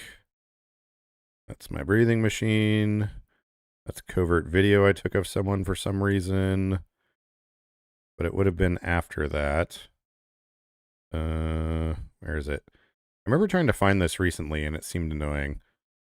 Scrolling. Where are you hiding? No, it was before that. I don't know you, but the thought of someone programming my chair doesn't even bother me. Is it? By the way, the programming can't be done remotely. You have to be within Wi-Fi range of the chair to do it. There was a thing a while back where Solid Potato apparently is the name, where certain companies and other interested parties wanted to do remote programming on chairs, and Permobile basically shut that down and was like, nope, not gonna happen. Where on earth is the screen capture recording of this? I hate it when you're trying to find something and then it's like, I don't even know what that sound means. Hang on, let me grab the iPad. It was recorded directly on that. Maybe it didn't sync for whatever reason. Oh, look, it's a train. Come here, iPad. Ew, the weather's kind of gross outside. At least it's not 150,000 degrees. Okay. Photos, and then... Oh, screen recordings! There it is. 2 taps. Will this play? How do I play this? Your thing. Is this it? Apparently there was music playing in the background. Okay, so now... back. Types. Screen recordings. There it is. Then... I think this was it. Yeah. Okay, how do I local send this now? More? Ah, there it is, local send. Yes! Okay, solid potato, lean broccoli, accept. Love the weird keywords. And boom, local send's awesome, by the way, if you haven't checked it out. It's a cross-platform sort of non-Apple airdrop. Okay, open folder. Let me make sure this doesn't have any personally identifying information in it. Also, where did that file just go? Oh boy. GPU is freaking out. Whoa. Hang on. Weird things are happening. I'm scrolling in Windows and it's making everything freak out. Seriously? RPR. There we go. Copy this here. There's probably going to be copyrighted music in the background. Yeah, general drivers. Okay, I don't think this is doxing anything important. Actually, We'll just put this off the edge of the screen a little bit. Okay. So, here we have, there we go. It's fine. So this is the software or programming power platform. So it's got the USB on it. And you basically just have a menu-driven system here. Okay, so we have backup beeper, startup beeper. You have a lot of the standard settings. This looks normal. Power up, last used. Sleep timer, okay. Joystick buttons. Oh yeah, so we can change our joystick buttons. Yeah, so remapping the buttons is actually pretty easy on it. I was happy to get my programmer so I can customize needs. Yes. Antenna, local hardware store sells root beer and watermelon flavored licorice. What is it with hardware stores selling snacks like that?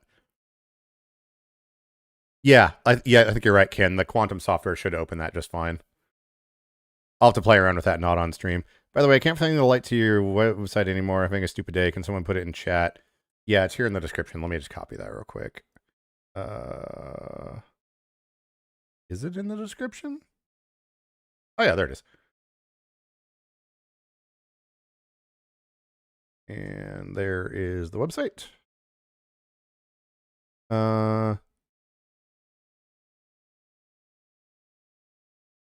I'm hungry, still thinking about steak. Yeah, I pinned that message. Your steak was awesome. Excellent. Did you put any sauce on it is the question. That's how you know if it's a good steak. Even the local Wi-Fi programming has been hilarious to switch to a buddies into our profiles. By the way, there are new standards for Wi-Fi broadcasting. If you set it to outdoor mode, it actually reduces the transmit power. So any of you network admins out there, remember that. Outdoor mode means less power.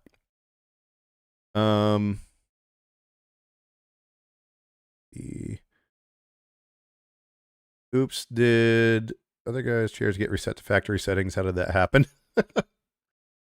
Okay, anyways, let's continue here. Yeah, it's just normal. Make my day, turn that thing all the way off. Yeah, so what he was wanting to do... To do it live, is it going to kick me out if I do this? What he wanted to do was turn off... Indication level lights. He wanted to completely turn off the ICS lights. Turns out that's a pretty easy setting to do. Right indicator. Oh, but the long press action. But yeah, you can Looks like change your soft keys really easily in the software here. Switch box buttons. Here we go. Let's see what's in here. Switch box 1. Oh, indication level. So right here, indication level, you can just turn off the lights if you want. So these are settings that used to be controlled by the ICS boot up button combos, if you're aware of those. Those don't work anymore on Power Platform. But right here, on each of these buttons, you can just easily assign or reassign different things. So say what you will about, locking everyone out of programming incidentally. The software itself is pretty cool for being able to adjust this stuff. Wait. Whoa. Hang on. Make my day, turn that. See, there it is. No indicators. And like I said, these used to be the boot up button combos, so it's a lot easier now. If you can get the software. Does it do it live if I do this? His chair's still powered on and he's sitting in it. That would make my day. Yes! Hey! And just like that, the lights on his chair turned off without even power cycling or anything. So you can. All right. Good to know. Sorry, man. Oh, that's awesome. I can't see nothing at night. It's like I got to put this over there. I turn it on and I can't see. Yeah. So then adjusting Should go take off. drive performance and all that, you have your different profiles you can enable. You can set all the different modes and everything. Turn it out. Oh, so we have the different profiles and you can do speed and sensitivity. And this is the first time I messed with it, so I'm just kind of exploring at the same time. It's just the name. So we can change the name of the profile there easily. Do you have 2 on there? Indoor and outdoor? Yeah, outdoor. And usually I've been running an outdoor. And then you can switch between all the available profiles. Yeah. Yeah, this is Power Platform programming. I don't use the indoor one. Yeah. So that's just generic. I'm trying to keep the profiles. serial number off the side of the screen. That's why you're only seeing part of it. Caution, extreme opposites for speed and sensitivity are not recommended. That's kind of funny. The little warnings in here. So speed. So you can see here in the stock settings, the outdoor, the speed was already turned up all the way. I'm not quite sure what they mean for sensitivity. that might be a culmination of kind of acceleration and everything all combined into one. But yeah, this is on a power platform F3. It doesn't give us other options there. Yeah, when I ordered it, Bert was like, "Get it with the wheels. That way, it's already maxed out." So you can still change your throw orientation too. So like the seat reversal profiles, which was something that wasn't really used very often. But in theory, if you had a chair where the seat would spin around the other way, you can still go in there and specify that per profile.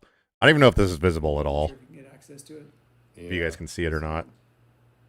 It was pretty easy to take the wheels off. They changed the design a little bit, so you just take off the and then limits, max limits. Yeah, so movement limits, what we were trying to do here, I didn't feel comfortable adjusting this on his chair, but the theory is you can adjust these settings for when the chair is elevated or in other seating positions to adjust the amount of inhibit. Like I said, I wasn't comfortable messing with it on his chair, but the option is still here apparently. I don't think we should have double microphones right now.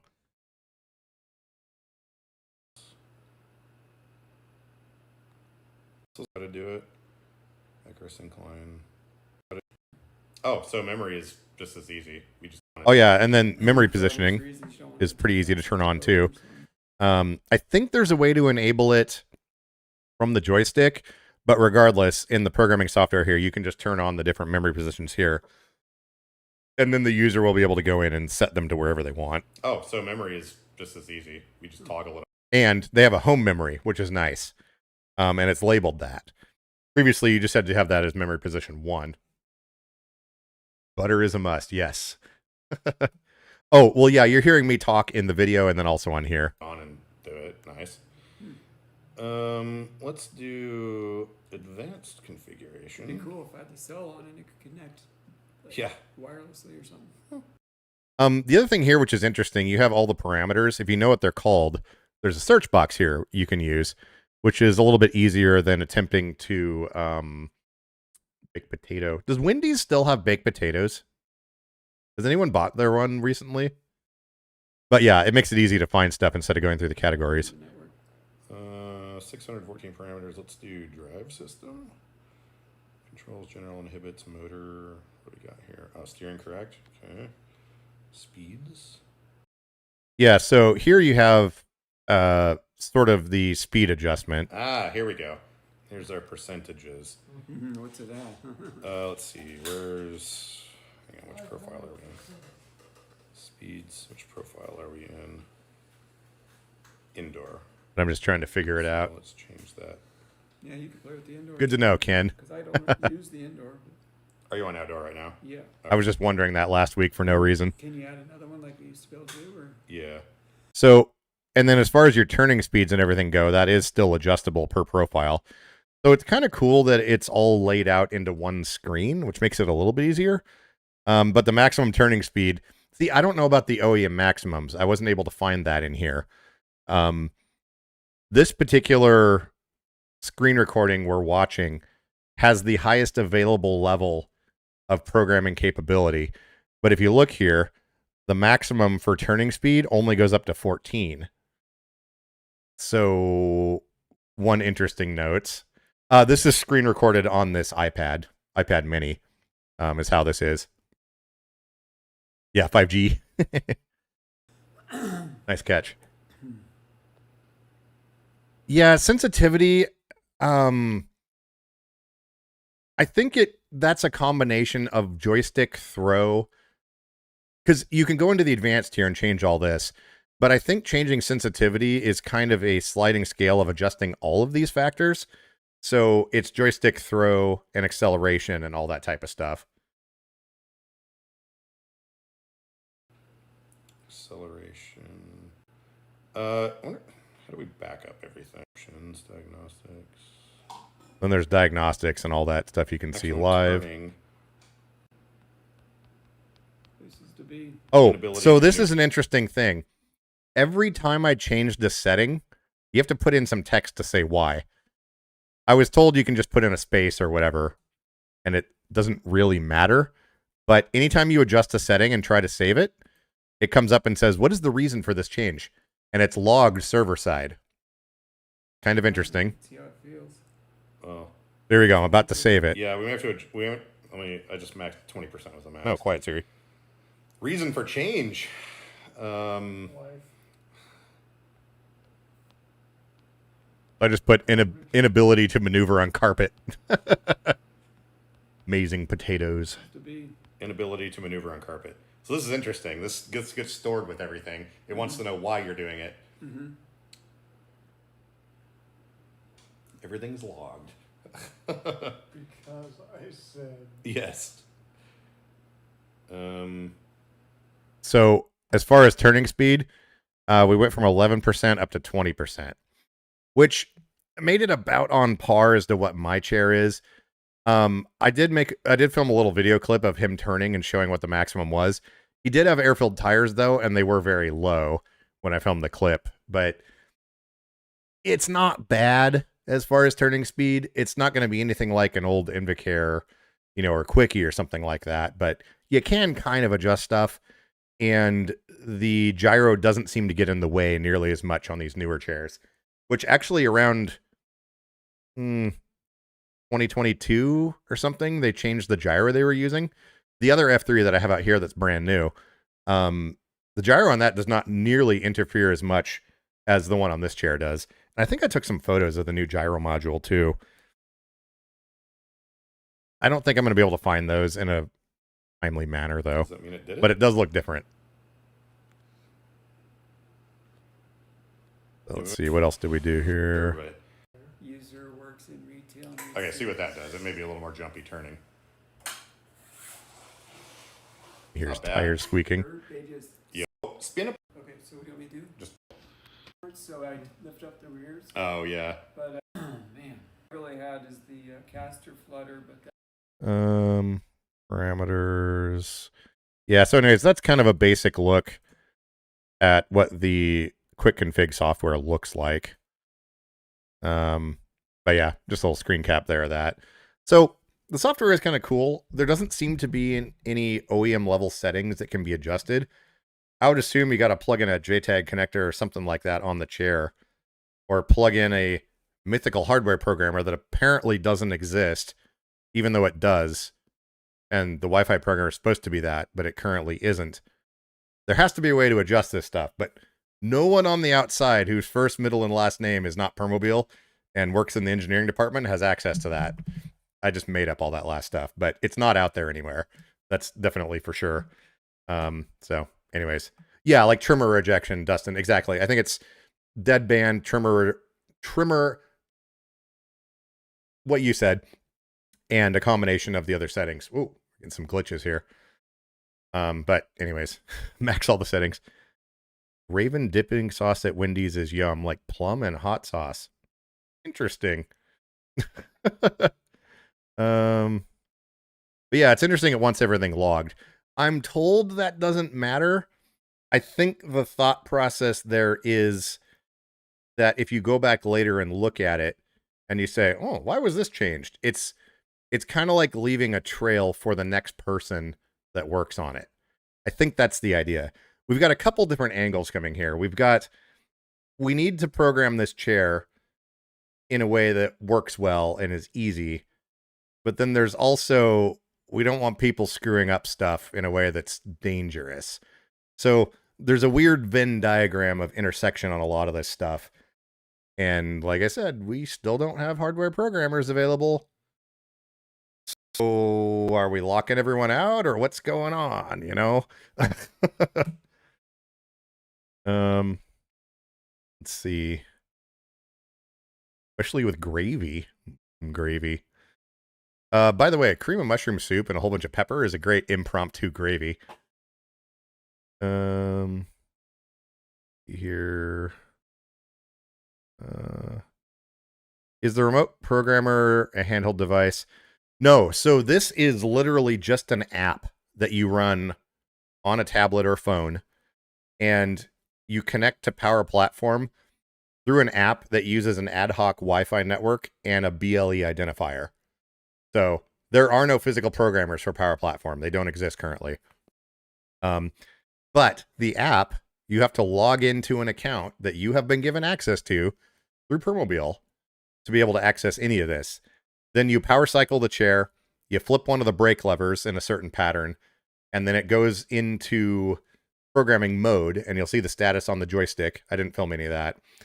And then once that's ready and set up, which takes 1 to 4 minutes, then you can connect to it with the app, and it uses an ad hoc Wi-Fi sort of arrangement. So, yeah, a little bit proprietary, as it were. Fried chicken on Mondays. Ooh, yeah, grocery store fried chicken is surprisingly good and inexpensive. So how do people adjust things if no dongle? DIY folks, I mean. That's the problem, Faster on Wheels. You don't. Our platform, by nature of whether it's intentional or not, I'm giving them the benefit of the doubt here. Whether it's intentional or not, right now, there is no DIY way to program your chair. However, I have heard from a number of people, they were able to call Permobil and get temporary access and get a login set up for that app. So they were able to make some changes. I think they give them like 30, 60 days or something like that of access to do it. So you can still kind of program it, but you have to call an external company and they have to decide, hey, okay, I guess you're allowed to do this. I've heard from probably 3 different people that have done this. I don't know what the process was or if any level of trying to convince them was required that you should be able to do it, or if they just called and said, hey, I need access, and they're like, okay, here you go. I don't know how that process works, but that's kind of where we're at right now, is a de facto lockout of everyone. And I say de facto because they claim they're going to be adding support for hardware programmers at some point, and or a user-facing app that allows you to change basic settings. In theory, they claimed it was going to happen, or still is, but it hasn't yet. And how long has Power Platform been out? They obviously have a lot of hardware and a lot of software issues they've been working through, and they're busy fixing all that. So maybe they haven't had time to write a manual that shows error codes, which are currently not documented outside of wherever the software lives. At what point did we say, okay, they've decided you can't do this? They do allow access to some people, but like I said, I don't know how that works. Maybe I should just call them. Well, I shouldn't, because there's kind of a delicate, fragile ecosystem with me and them, and right now it's working well, and I don't want to screw that up. But maybe one of you... Wait, Mixtress, are you still here? Paging the resident DJ. Can you call Permobil Tech and tell them your situation and see if they give you access to it? You should be able to do it on your phone. I think in your situation is perfectly suited for them giving you access to quick config. I don't know why I didn't think of that till just now. I'm going to send you a message later in case you're not watching, but I think that would be a good litmus test to see how this would work. Because you're currently in a position to where this would make sense. Anyways. All right, yeah, I think we're going to wind this down here. I need to get some food and then go take care of some stuff and or things. Oh, yeah, you are still here. All right, cool. Yeah, call Permobil, ask for their tech department. You know, let them know what's going on. If you do get a weird answer or get someone that's kind of like, try calling back later on, like 6 hours later when there's the next shift or something. I don't know. But like I said, I don't know why I didn't think about that till just now, but I would get the app downloaded on your phone, have an email address ready to go, because they're going to need an email address from you. But yeah, give it a shot. Hopefully that'll work. This is kind of, like I said, I'm giving them the benefit of the doubt. I'm really trying to. I know how things work as far as like pushing out new products and all that, but like, come on, guys. Why can't we program stuff yet? But anyways, yeah, we're going to wind down here. Let me look through chat real quick. Fried chicken. And then, yeah. Very interesting the direction this is supposed to be going. Yeah. Have a good night, everybody. Thanks for the stream. Here's hoping everybody has a good week and we can make back next Thursday. Yeah, that's always a good thing to do, or attempt. Animal Quad. Oh, we didn't do the ad break. Okay, I'm going to sit here and drink some coffee, and I'm going to insert ads real quick. Thank you for reminding me, Jessica. Hang on, where's the thing? I click this on the screen, and then I'm just going to talk about nothing for a minute. Let's see, will this button even work? If you have YouTube Premium, you won't see anything. No, it didn't work. Hang on, I have to change the settings real quick. Let's see, page 2, ad break. Latest, I think, is the button we want. Okay, let me try it again. Okay, I think that worked. So some people might be seeing ads now, and some people might not. I'm just gonna sit here and swirl about and sniff my coffee and talk about the earthiness of its flavor. Coffee.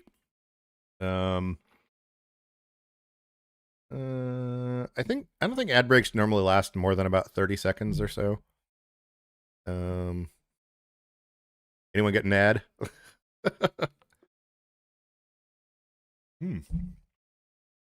But yeah, so I'm interested. I'm gonna do some basic artwork to try and get some fridge magnets going. I might try and do the little Christopher Reeves Foundation. Actually, here, I'm just gonna look at their website real quick to show you. Hopefully, that ad break has returned. But Christopher Reeves. There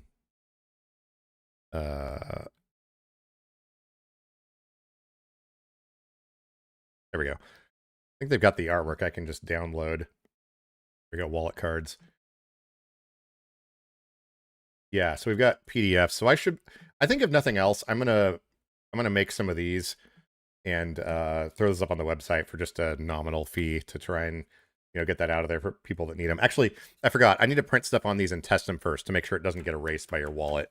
But anyways, my ad is done. Skip in 5 seconds. All right, cool. First time I'm actually seeing an ad during the ad break. Interesting.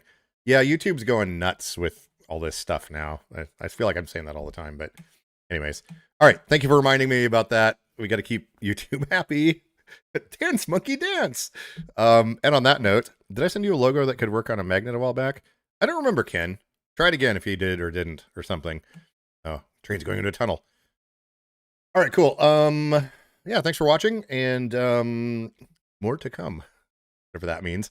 Let's see what's on our end screen here. Oh, look, it's a tree littering leaves all over the ground.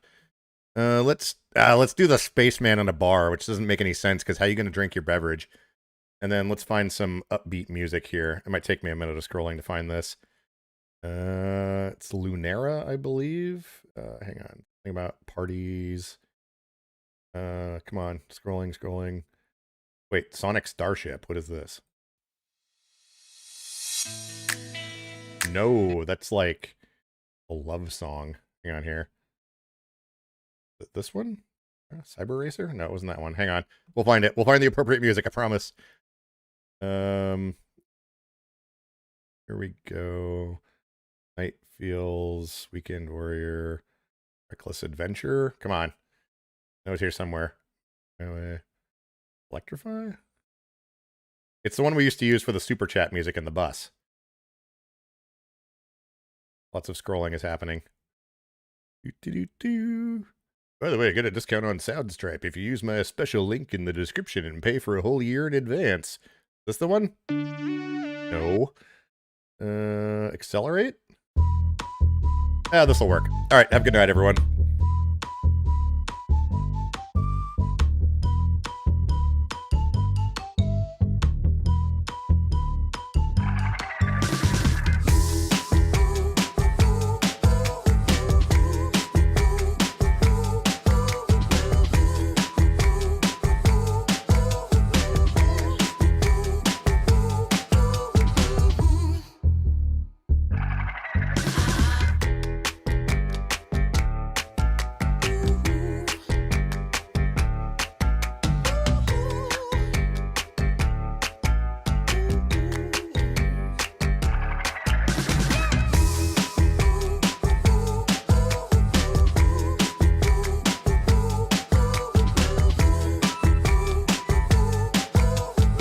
Oh wait, I found it. It's this song.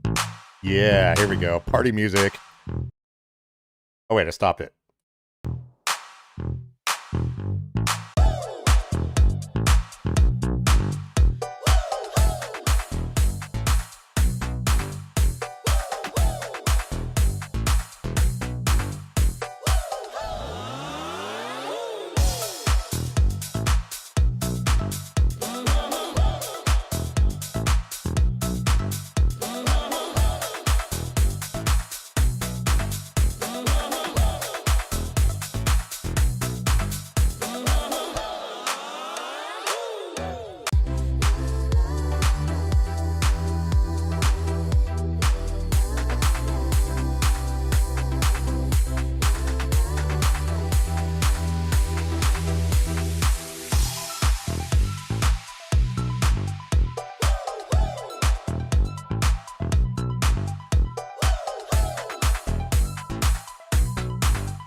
I love it.